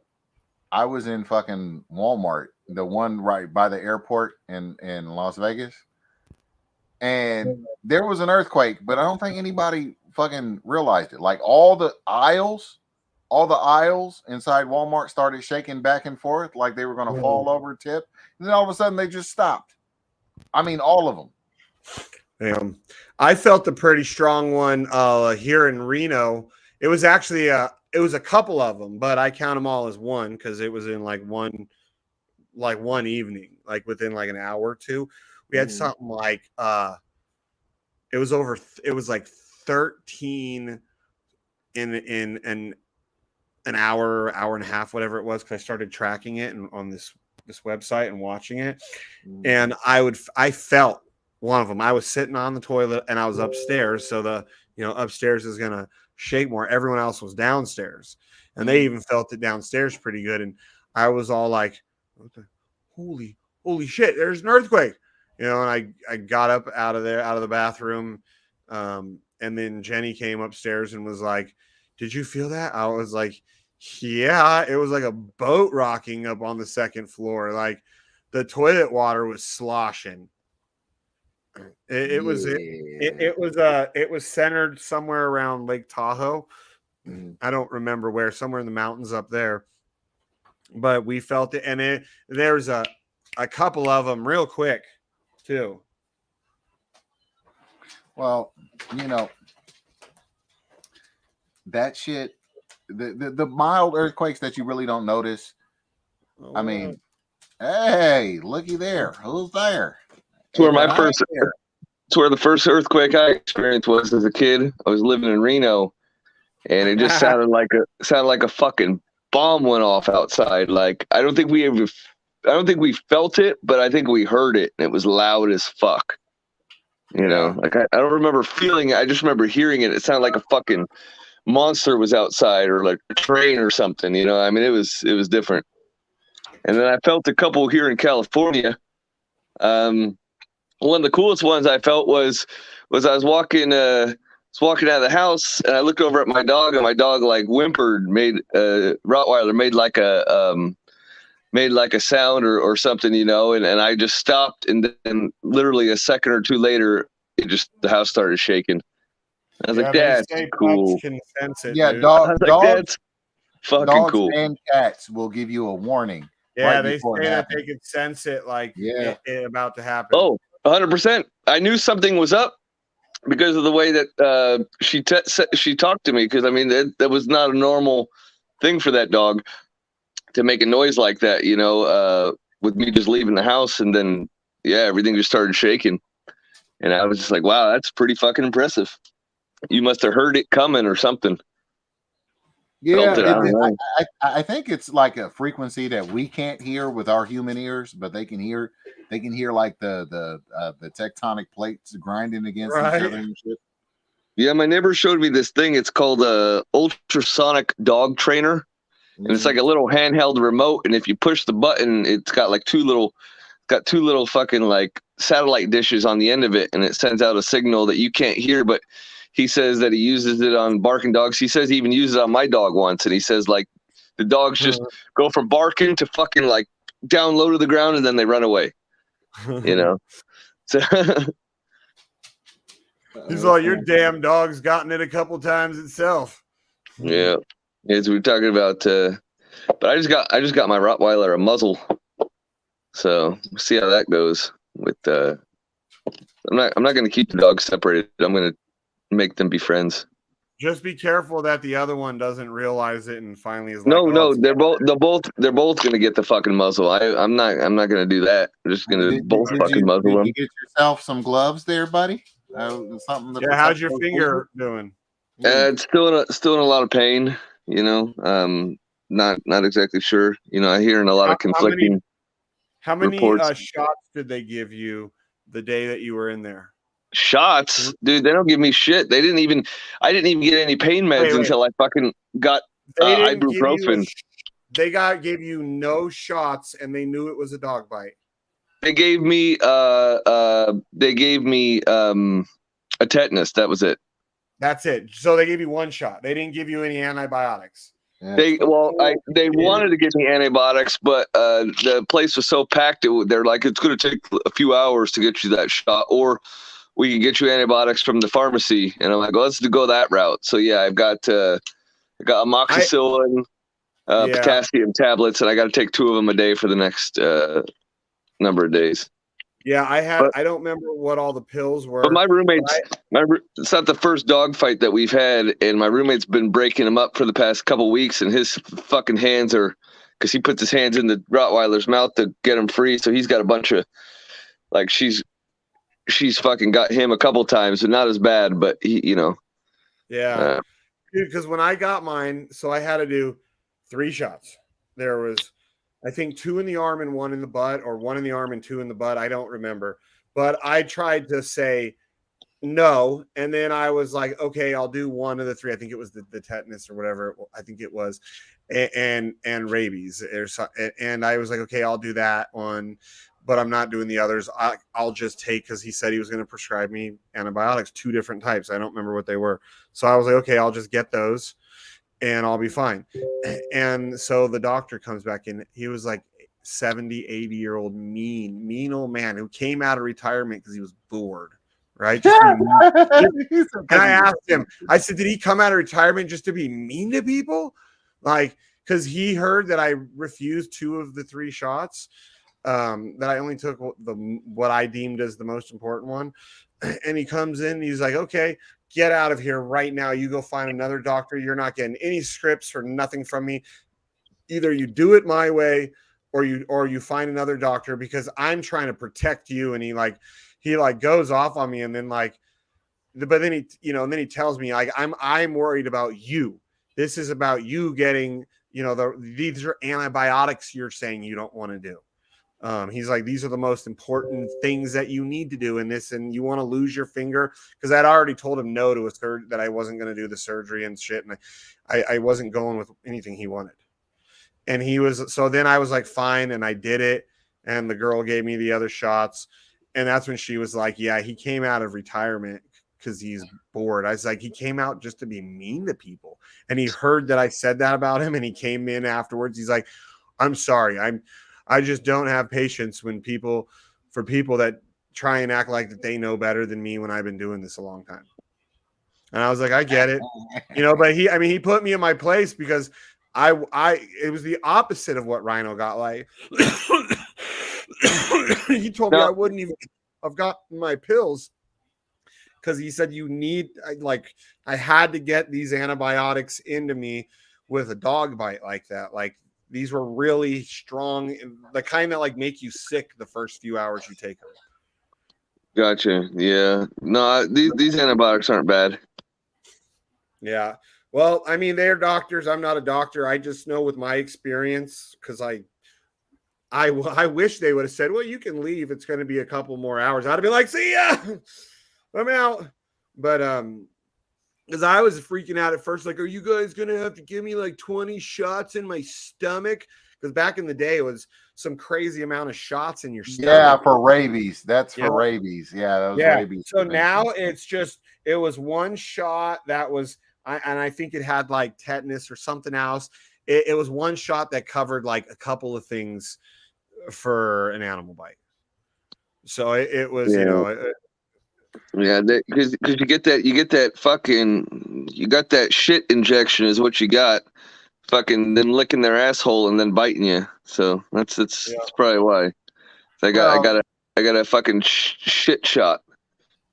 They probably could have just gave you a script for some fucking ciprofloxacin and you've been good though. True. Oh, and I had a script for amoxicillin, and clavulinate and potassium tablets. Do you have to take a probiotic? It's augmentin.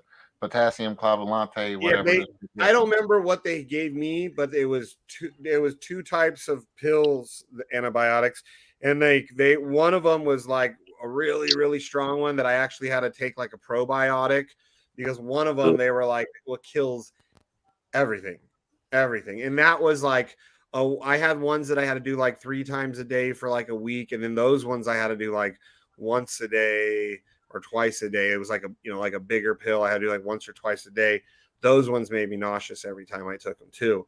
But I mean, I still have my finger. They told me that the first 4 months, even if you do everything right, the first 4 months you're not in the clear, and really the first 6 months you got to be careful that nothing comes back like infection wise.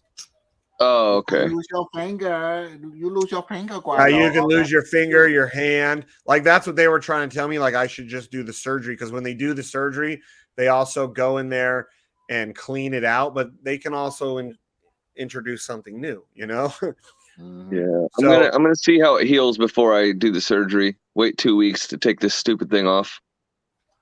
We'll see.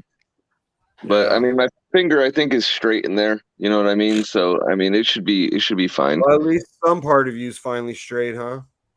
I don't even know, to be honest with you. Yeah, well, I'm not even sure if that is right now. That's right. Exactly. That's right. You got me. Hey, see, right about now, I bet you wish you had an automatic car, or your truck's an automatic car. I do, and so is my daily 3 Series is the auto. It's the only 2 autos I have, though. Which one? You mean the really gay one, the white 4-door? No, that's a manual. I'm talking about the 2004 BMW, the one that's like gray with black interior. Yeah, you got that one, yeah. I bought that one specifically to be as an automatic, but the problem with the automatics is they usually go out. But if you get it young enough on miles and you could replace the transmission fluid and the filter, it'll last you fucking forever.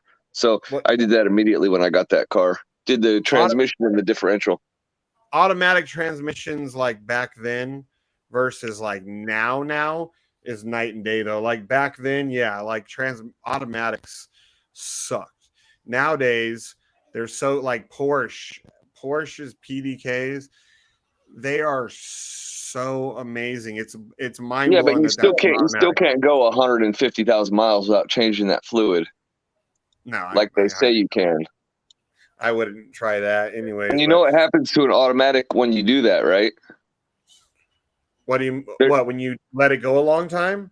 When you let it go too long. After a while. Yeah, you get all the metal grind, like the little metal in there. No, it's not that. So what it is there's this special type of fucking substance in between the gears, and over time it breaks down. And if it breaks down, it'll break down into the fluid. But if you change the fluid after it's broken down into the fluid, then your transmission doesn't have that stuff in there to help protect the gears. So when it gets in the fluid, it's your transmission is already fucked, but it's still kind of working because that it's got that slippery shit in there. But yeah, you're supposed to change your fluid before that starts breaking down. So if you ever check your automatic transmission fluid, you need to look in it, make sure it's only fluid and not like bits. It won't be metal bits, but it'll be like silicon type style bits. And if you get that, then you're pretty much fucked. You got to basically put the old stuff back in and run it till it's dead. But that's why if you ever go to get an automatic transmission service, they'll warn you about that. They're like, well, it may not work afterward, and you're like, well, it's a chance I'm willing to take. Absolutely. Yep. Yeah. That's why you got to get those transmission service done regularly, man. I used to change my tranny fluid like I bet you did. every year and a half. 50,000 miles is pretty much tranny fluid every year and a half. A max. Breaking a lot of hearts, huh, Morpheus? Yeah, funny man. Dude, I changed a manual transmission fluid in my Beamers like every 5th or 6th oil change, and a lot of people are like, "Oh, that's way too excessive." I'm like, "Yeah, but if you felt how my car shifts, it shifts like butter. It feels like the first Beamer I ever bought. I could barely shift it into the gears. Like it would like pop out of gear and shit. And I was like, this is fucking weird. And I come to find out that the leather shift boot was so old and stiff that once I took it off, I had a lot more freedom. But even then it was like shifting through sand almost. Not even, but kind of like a sandy stuff. Got that out of there, put some fresh transmission fluid in there and just fucking butter shift. And I'm like, oh, can't believe no one ever does this because this is a amazing difference. I've driven some shitty cars, but never where they have sand and. It's not sand. I'm just saying it didn't shift smooth. What it felt like your tranny had sand in its tank. Oh wow! My tranny. The gay shit. I'm saying my tranny spent the day at the beach. That's what I'm saying. Yeah. Yes. And then got sand all stuck in all the crevices and cracks, huh? That's right. There was almost no gay shit, until you flush your tranny out, huh? Well, I mean, come on, Rhino's here. He's a Cali Boy 3 Series connoisseur. Wow, Shane. Why, Shane? That keeps it real. I'm afraid to tell Shane I'm moving to San Francisco next month. I'll really have the trifecta going on. You're moving to San Francisco for real? No, not really. Him and Cross are going to be roommates.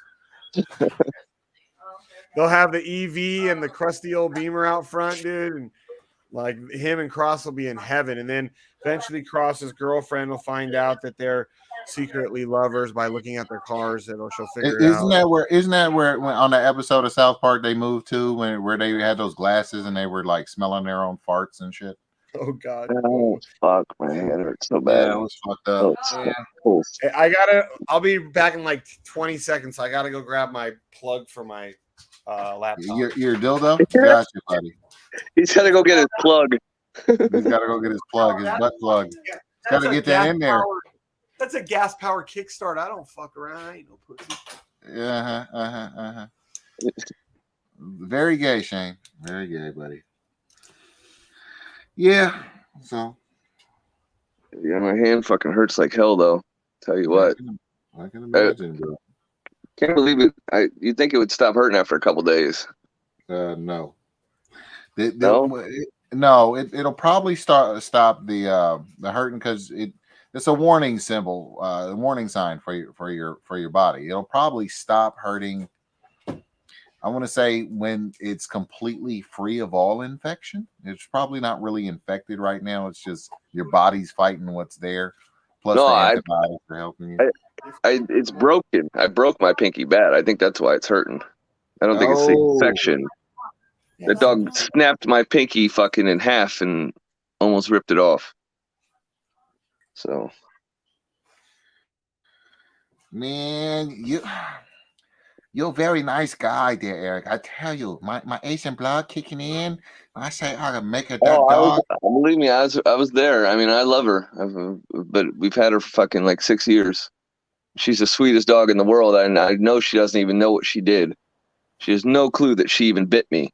You know what I mean? She was just fucking seeing red, and that German Shepherd talk shit. I know she does. No, what? Good.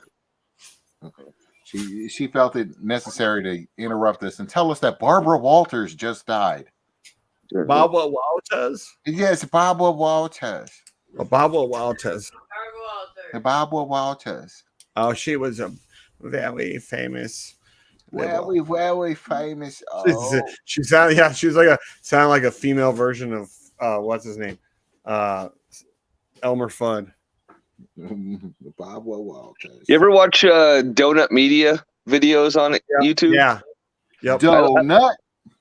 Yeah, I like their high-low series. That's one of my favorites, where they fucking build two cars, one with like cheap parts and one with expensive parts. Yeah. Yeah, they did. They did it with the Subaru WRX, and then they show like regular seats versus racing seats, and they have the passenger go like dead body mode, and then they're fucking like going left and right, and the person just fucking flailing all around, you know, and then have them go limp in a fucking limp body mode with the racing seats and the 5-point harnesses, and you're just like fucking stuck, you know. Thanks for the medical examination, Dr. Morpheus. Well, what medical examination there? Norbert Dick. There's Norbert Dick, right? Nothing here ever spoke about is financial advice, legal advice, or medical advice, because none of us are allowed to give advice. We just give opinions on our opinions. Yeah, we're like Tucker Carlson. We're just an opinion piece. Exactly. We're just opinion piece. That's it. No medical misinformation here. You're right. Yeah. I can't believe they got us for that stupid shit, man. I believe Sheep is fucking trusted you guys with the show. Come back tomorrow and be like, 10 strikes for yesterday. Right? What happened? I thought about it for a while, and I was trying to think, what the fuck in the episode that night before they hit him with those strikes did I say? And I had said some shit about Turkmenistan. I don't know if you guys remember what I said about it, but it was some shit that probably shouldn't have been out there, but it's very much true and probably still a secret. Yeah, that very next day he was like, "You motherfuckers!" I'm like, "Oh, here we go." I still can't believe the whole fucking CBD thing. That was incredible. Yeah. That was dude, they're like outlawing all these different like CB. I don't know if it's CBD, but these different CB things in Oregon, dude, where my sister lives. Why? Shit that she takes.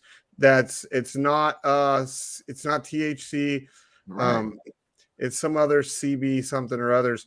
Try to talk about Delta A and fucking H fucking.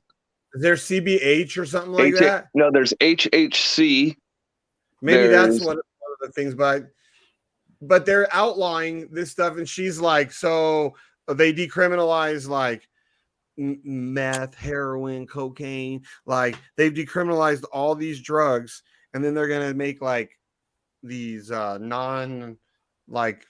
addictive, non-harmful stuff. Yeah, but all that has to do with is the people that are fucking that have that are selling the THC and selling the CBD and have all the licenses and stuff, they don't want any, they don't want any competition. That's all that is. It's not coming from the government. That's all fucking internal bullshit.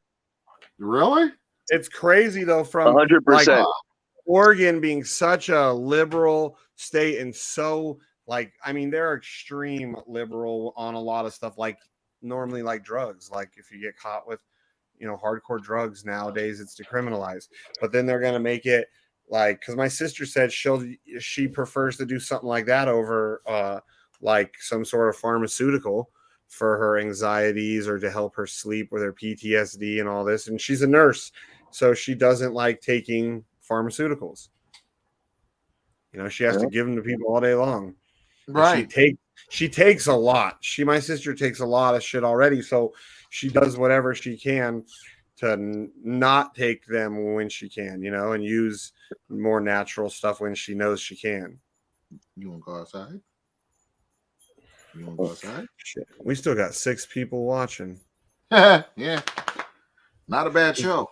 Hey, Rhino, Morpheus and I are talking about maybe doing another little show. Maybe if it's even only once a week, once a month, we call it Cookies and Cream. Oh, and we talk about like all of the ASN stuff and like, why can't we just call it ASNBC, man? Well, we could call it like, but we gotta have like alter egos, right? You're cookies, I'm cream. Yeah. And we could be like, we got to get pictures of us like standing back to back, looking like, like Run DMC and shit. Okay. All right. Yeah. All right. Whatever. We don't even have, dude. Zilla could probably make them for us, from both of us in our states and him over in Philippines. Yeah. Just composite the shit together. Oh yeah. I'll just stand next to my green screen. Be like, there you go, and we'll just be the Cookies and Cream show. How about I just be Morpheus and you be Party Shane or Serious Shane? Cypher. Yeah. Rhino, you could come on it though and like talk about. You can't talk about 3 series. So there's rules, right? We're making rules right now. And the first rule is no positive talk about 3 series BMWs unless it's because you're saying that I'm out. Unless you say it's because you got a girlfriend and she's driving around 3 series. Well, you could like bring a bitch purse on the show every night, Shane, and we'll call it Starsky and Clutch. What do you think? Starsky and Clutch. Starsky and Clutch. No? I like that. That's a good one. No, we gotta come up with a decent name, man. You know what I'm saying?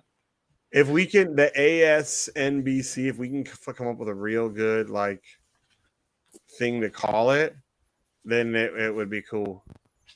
Oh, cool. Thank you. Yeah. So I think that ASNBC national ASN is National Booty Cooters. American State National Booty Cooters. Also, you're like, I don't know what that means. Broadcasting cannabis? I don't know. Broadcasting color. Broadcasting color. Or they keep B rating communism. I still like my idea for the show with you and E and J. I forgot the name of it though. Oh, the Crypto Black Jeet show. That's right. Black Jeet. Crypto Black Jeet. Welcome to Crypto Black Jeet. I am the Black. E and J is the Jeet. He don't sound like the Jeet though. He has all the DNA. And he sounds all thug. You know what I'm saying? He's all wearing his chain. You know what I'm saying? You know what I'm saying? Yeah, you know what I'm saying? You know what I'm saying? Know what I'm saying? He does do that a lot. Yeah, we got to come up with a name, man. We could do a name.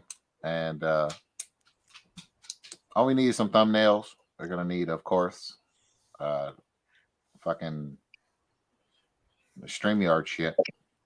How much is this shit? You can get a free version. Oh, is there? Oh, okay. There you go. I think he upgraded. This isn't the free version. I believe, or does he have the free version? I don't remember if this is the free version he has now or not, because I know he has had it. And what it does is it just like it limits you on some stuff you can do with the free version. Like you can't have, what is it? You can only have 4 people instead of 10. I think that's the difference when he pays. So he can have more people. You sure that's the only thing? There's other little things too. But yeah, well, that's pretty much all we need is a StreamYard, and making the actual YouTube account ain't gonna be hard to do. But I do recommend we have about 30 backups, just cause. Just cause. And when they cut one and say, "Oh, we got you for this," be like, fuck you. No, you didn't.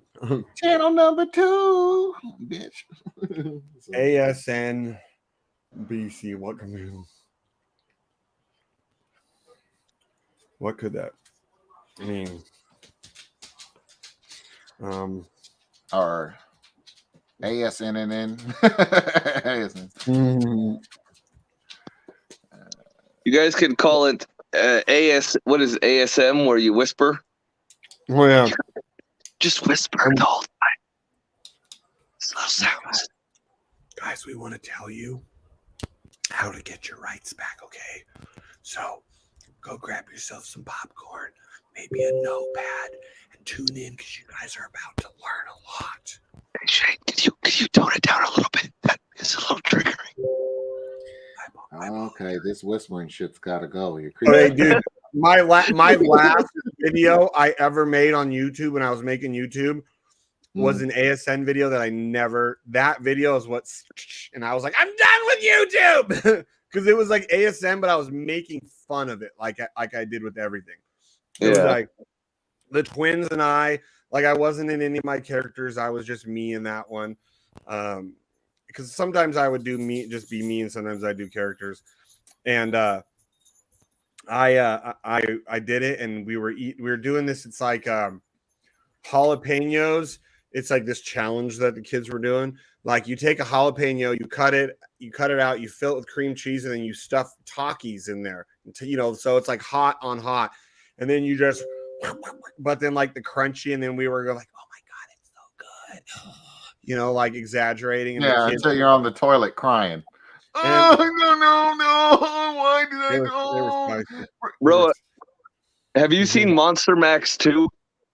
No. You should look up Whistling Dick Diesel's, whatever the fuck his name is, Monster Max 2. His truck. The big ass truck. His new one. It's 2 Cummins engines, 2 transmissions. Yeah, I've seen it. It's like 40,000 pounds. It's ridiculous.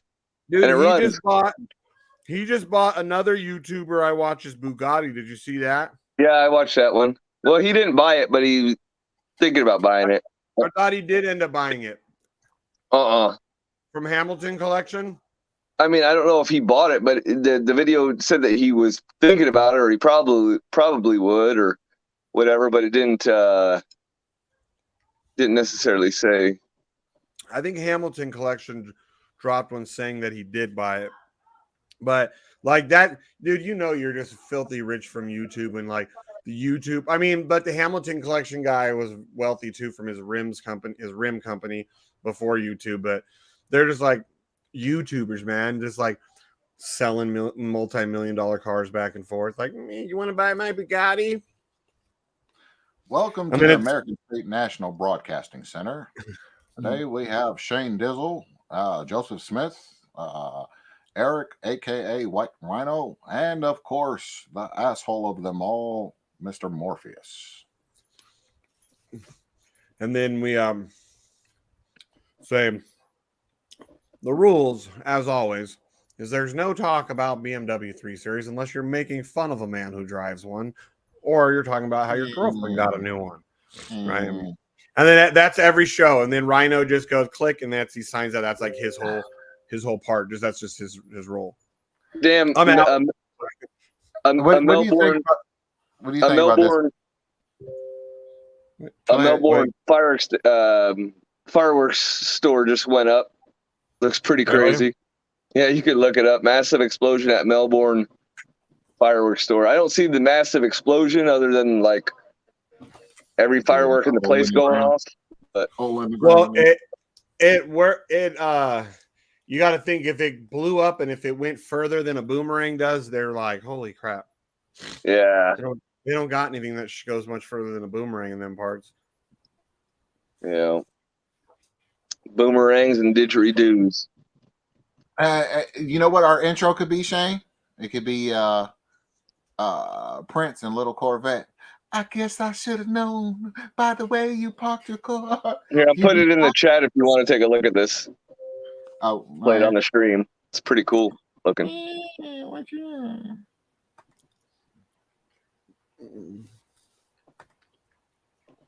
ASN. I've seen better fireworks mishaps than that, though. That ASNBC Broadcasting Center, that works. Mm-hmm. Guys, you 6 people who have nothing better to do are witnessing possibly the birth of a new show where we'll have to have 30 backup channels.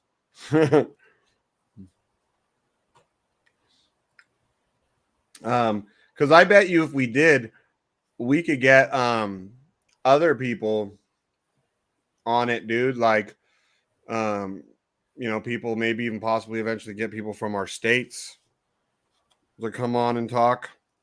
People in assemblies. Yeah, from different states. Yeah. But a lot of them are weird, they're like, oh, well, I don't want to do that and be on the internet. Well, you're putting yourself out there by being a part of an assembly. Yeah, that's true. And they could talk about the challenges their assembly faces and shit like that. You know what I'm saying? I mean, I think that would be a really good thing. You know what I mean? It would get more attention to the cause and get people more involved, because most people are scared to fuck with it. They're like, nah, I'm gonna wait to see if you get your ass whipped first on your first traffic stop. Then I'll decide whether or not I want to be an ASN. Like, fuck you, I've man. heard that one. I've heard even Jen was like, I don't know, I'm gonna wait and see how it goes for you. Wow, see, that's that bullshit. And then those kind of folks though, and I'm talking about Jen too. If you can hear me, Jenny, okay. Okay. Well, I was gonna say, it's like when you do get pulled over and you pull that out, and you done did something wrong, and any other situation you would be fucked by the cops. They'd be impounding your car because you did 20 over the speed limit or some stupid shit, right?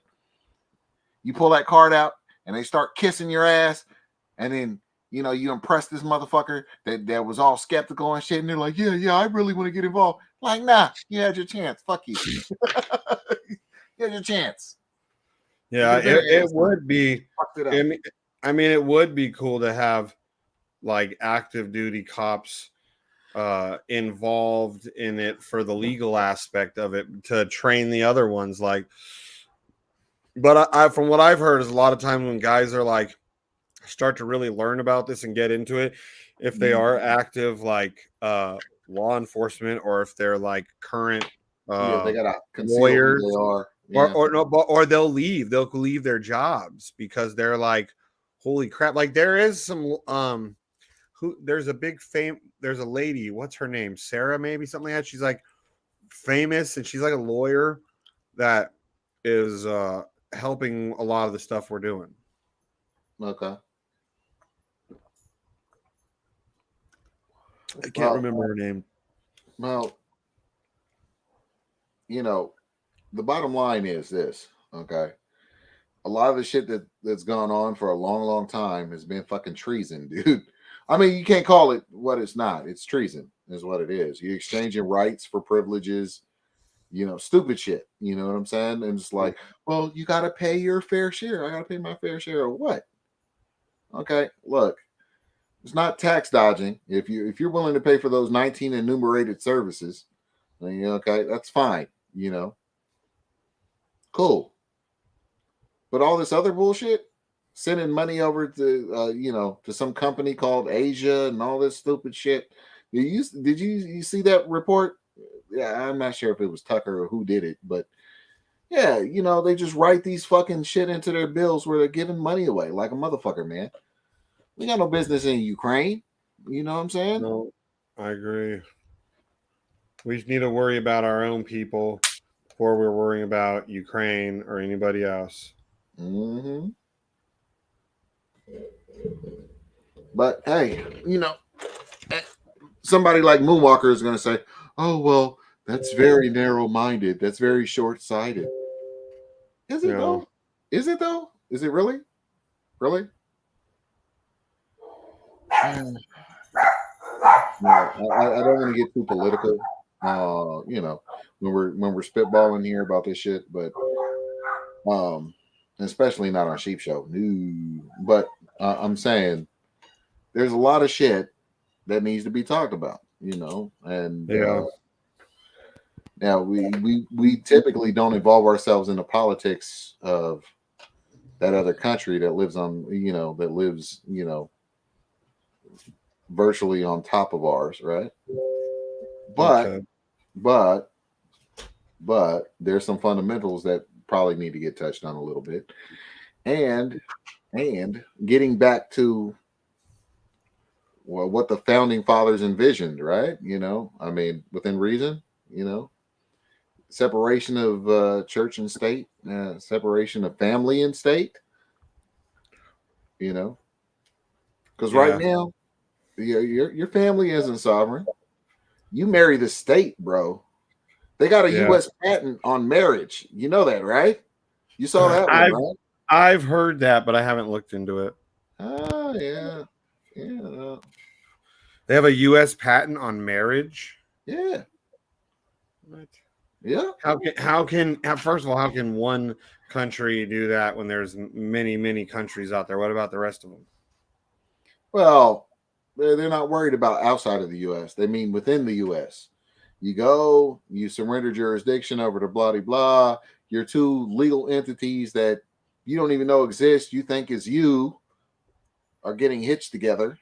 And then what? What do you have? Well, you have a recipe for disaster because it's already been bred into the culture. The gimme philosophy of the women. Women get everything. You get jack shit. What do you get as a man? Well, you get child support at best, or even better, alimony, maybe. You know, because 9 times out of 10, as a man, you're going to be the breadwinner, right? I mean, there's exceptions, of course, and whatever. But who gets paid off of that? Family court, right? Family court. And if you got a kid, then of course that private collection agency, you know, they get a piece, right? Legally, they can't do the shit they do. They do it being slick. Have you ever seen that law? Did I ever show you that lawsuit when I sued Clark County, Nevada? Did I ever show you that? I don't think so. I got a copy of it somewhere. I probably got a soft copy on my Google Drive. I'll find it and shoot it over to you. You're gonna be like, "Damn, really? You sued everybody?" Yeah, I'm gonna sue everybody that's involved. I'm gonna sue the Marriage License Bureau for not revealing critical disclosures. I'm gonna go ahead. They have to disclose this shit. They got to tell you all the terms of a contract before they try to hold you to it. You can't just hide terms and conditions of a contract. Yeah. And then say, well, it's in the contract. Where's it in the contract? You never disclosed this before I signed. That's fraud, buddy. Right. So, even if they say, well, it was posted. It's not posted, though. Yeah. But even if they are like, oh, it's posted in a lot of times you can even beat that still. Like, okay, it's posted in some obscure area where it's in tiny writing where I could never see it anyways. They used to have marriage like paper marriage license applications down there in Las Vegas. They're all on a computer now. They won't give you a paper one. Oh, really? Yeah, there's no disclosures on there. It just says put in your information, you dumbass slave. We got you, bitch. Basically. If they told you all of the terms and conditions, you would be like, no thanks. No thanks. If they told you, look, okay, this woman that you think you're marrying, if she has a kid while you're married, you might be paying child support until you can prove that you're not that child's dad. Some guys would be like, wait a minute. Wait a minute. That's not exactly. Well, there's states now where, like, I think it's Washington, like, technically, because, like, if Jen has kids, if her and I broke up, even though we're never married, she can come after me for child support on her kids. Right. And you didn't even father those kids. Right. Yeah. Yeah. Because I was dated their mom, I guess that's considered by the court that I took enough responsibility for them. Well, yeah, you cohabitated with her in a parental fashion. Therefore, like, the fuck? Really? Come on. I don't know the rules, like if you even had to cohabitate or not. I would assume so. I would assume that you had to at least been in the kid's life like a long time, but I was told that no, you don't even have to be in the kid's life for a long time. So that's pretty scary. I believe it was Washington State. Yeah, it's Washington One of those State. super liberal states. Yeah, it's Washington State. Yeah. It's pretty much it. Yeah, so if she's been hiding a kid from you and she decides to be vindictive, you might end up paying child support. So all our Washington viewers, go ahead and dump those bitches now. Calm down, Tate Jr. Jeez, you're one of the Tate brothers now? Dump that bitch now. You don't want to be a part of, you don't want to even joke around with that. What's going on with those guys? Yeah. Oh, did that have something to do with that video I saw in the chat earlier, where they were playing some BDSM bullshit or whatever, and he started spanking her ass with a fucking belt or something? I don't know about that. And I think it was Moonwalker that said, "Oh yeah, he's a woman beater. He beats his wife," or some stupid shit. I was like, the guy that they just got that they're accusing of some real heinous stuff we're not going to talk about. Yeah, the real misogynistic. He says a lot of good. I mean, he does say a lot of good stuff, but he's too extreme. Like, it's all about attention. Eminem was extreme when he first came out. Remember? Yeah, but Eminem didn't just. What are you talking about? He was talking about. He didn't just come off of him like that. He was talking about homosexuals and Vicodin and killing his girlfriend and putting her in her trunk and driving the car off. Yeah, but nobody. I mean, back then we were smart enough to understand like that he probably didn't really mean it. You know.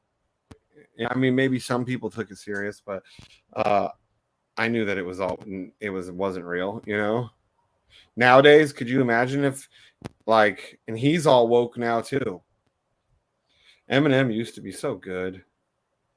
I think lyrically he is one of the greatest rappers, like as a lyricist, because the stuff him and Tupac was more like smooth like a poet, but Eminem put together words that normally don't belong together and don't make sense, and he puts them together in a way that they make a lot of sense, and they're very descriptive and graphic, like what he's trying to portray. I don't know. There's not very often I feel like lyricists come out like Kurt Cobain. What an amazing lyricist that guy. You think I won't choke no whore till the vocal cords don't work in the throat no more? See? Yeah. Brilliant. He's like, see? Brilliant.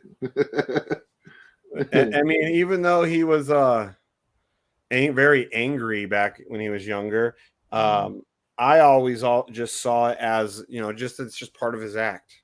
Because being a musician, myself, and being like in entertainment, not on a big level, but it's, you always have like a alter ego, you're never really truly the same. Like out on here, like I'm outgoing and I talk shit. In real life, I'm usually unless I know everybody around me, I'm quiet. Really? Okay, so you think that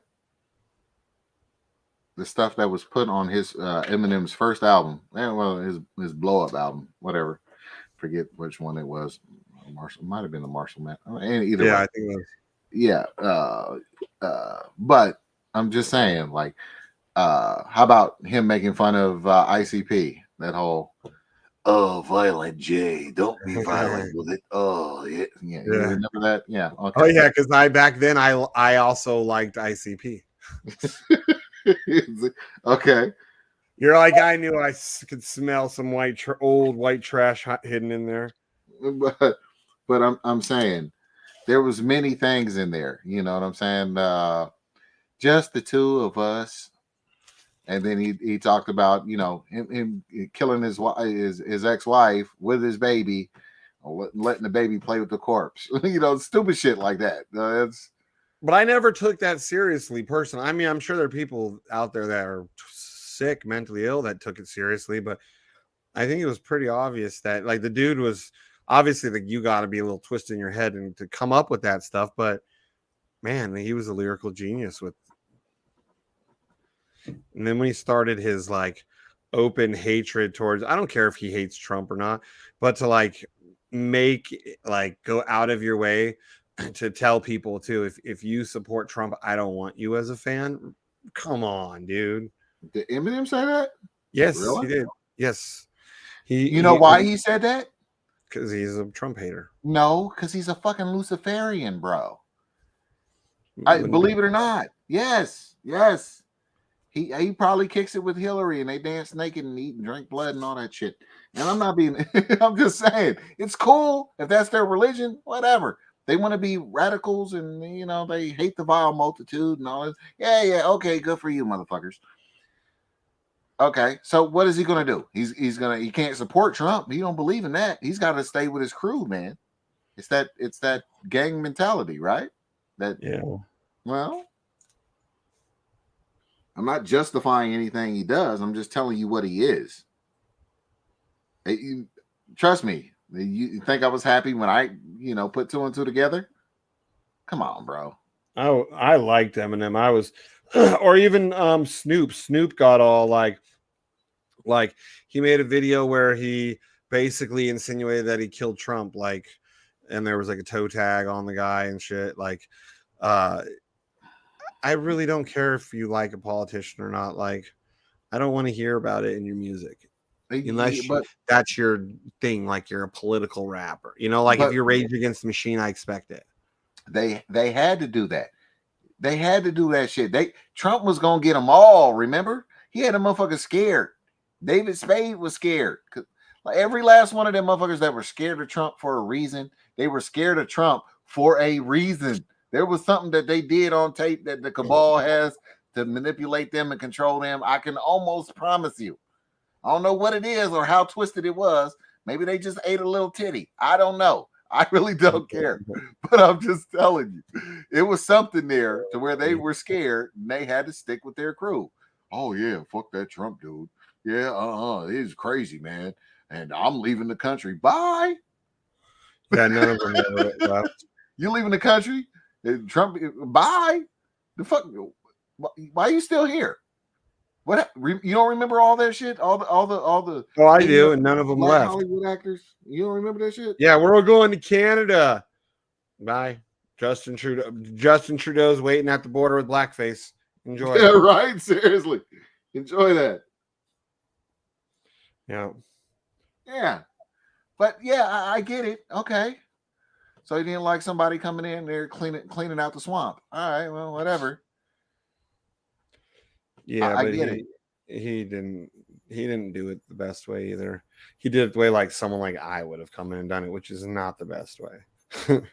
No, he had a lot. But that's also why I liked the guy, because he was. I mean, he is, but he isn't more like a normal guy. Like, yes, he's a billionaire and he's been rich his whole life, but in some aspects, he's also that rough, kind of little bit trashy, guy. Like driving in a very thin nail with a big ass 90-pound sledgehammer. Yeah. Okay. That's cool. I mean, I get it. But you got to understand too that he didn't have people around him he could trust really either. I guarantee you everybody that was outside of the Trump family was either a double agent ready. Even that black chick, remember what was her name? What the fuck was that bitch's name? The black chick that was on Trump's side for the longest time. Oh, Candace Owens? No, Candace Owens is the one that worked for her. Right. And it ended up shanking him in the back and talking all kind of hellish shit. Dude, Trump like that because she was a good example. Like when people would say he's a racist and he's a misogynistic pig. Well, he had a black woman that was his right hand man for a long time, you know, and he a lot of times, if you watch throughout his years, he a lot of times had a very powerful female, and if she wasn't his right hand man, she was very close to him. The first project he ever did when he did the first Trump Towers, when he redid whatever tower it was a female that ran the whole freaking job, and she was the first female in history to ever do that on a project like that for, I don't remember if it was in the whole world or for just New York, but it was like a big deal. He put a woman in charge of this big construction project and she killed it. You know, she did it. I mean, Trump Towers, you know, became a legend. So she obviously did something right, you know. Oh. And he's done that a lot. He always gives women and people. But listen, you know, listen. He had to pretend he had to get in that corrupt system, or he would have never made it into president in the first place. He had to get involved in that corrupt system. He's like, yes, I know the system's corrupt because I use it. Yeah, I love that clip. Right. So because he does. He knows, you know, those people know how to use it, and that's why they use it. Right. So it is what it is. He woke a lot of people up, man. Look, before Trump, I was not fucking. I mean, I wasn't naive. I wasn't fucking Democrat. I was more like fuck them all, right? And then I started seeing what he was doing and shit, right? And then I started seeing these fucking actors and actresses, right? And I know they all want to be called actors now because they want to make everything unisex because it's all tribute to fucking. Oh, really? Now they're just all actors? Yeah, they just want to be called. It used to be a big deal, like actress, like they'd correct you. Mm-hmm. Well, I know they want that and shit, right? And I get it, okay? But when I saw all those motherfuckers rallying together and just doing like grimy shit and just talking shit about him for no fucking reason and all this shit, and just like, okay, a little bit of teasing the motherfucker, that's fine. But then you are really attacking his character, and you wearing red shoes. And if you know what wearing red shoes is all about, you know what I'm saying? All those motherfuckers made red shoes made from the skin of their. You don't know about that? Is it supposed to be like a satanic thing? Yeah, kind of. I wear red shoes a lot. I got lots of red shoes. Yeah, but are they made from kid skin? Not that I. Well, they're made with little kids' hands and kids. They're made by little kids. Yeah, little Chinese kids, right? Yeah. Chinese, Indonesian, whatever they are, wherever they make my Air Force Ones. Korea.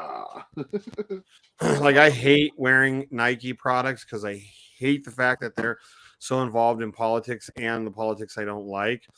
But Air Force Ones are so comfortable. They're just. I got you. And I can get them custom made, damn near any colors I want. I've got custom ones. They come in a box that say my name on it, and it's like one of one. Makes you feel all special, and I'm like, I don't judge you. I don't judge you for wanting to have comfortable shoes, bro. Dude, you could smell the little kids like misery and sweat when you first pull them out of the box. It's like, oh, really? You can smell the child abuse on your shoes, really? Yeah, that's like, nice. Yeah, I'm like, well, I hope those kids got a nice freaking dinner that night because I mean they raised the price of those shoes 50%. 50% overnight. One day they just were like, you know what? We're changing the price because I was going to buy them forever under $100, and when I ended up buying them, they were $155 with shipping and taxes and everything. Ridiculous. Well, I think I'm about ready to get off here. Yeah, but it's about 4 Morpheus, hours. Set up a freaking email address and a YouTube, and then we could set up a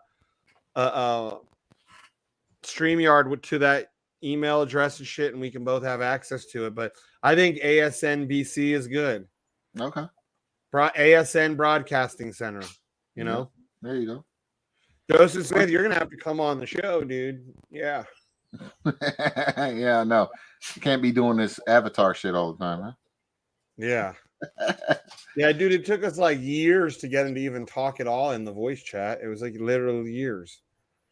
This trucker. Well, you know, I mean, you just sit back, enjoy the show, get fuck the like button, and shut the fuck up and chill. You know what I'm saying? That's right. Rhino, you got anything to add, buddy? Yeah, on our way out. Nah, I think he's busy. He took his pain pills. He's like, all right, guys.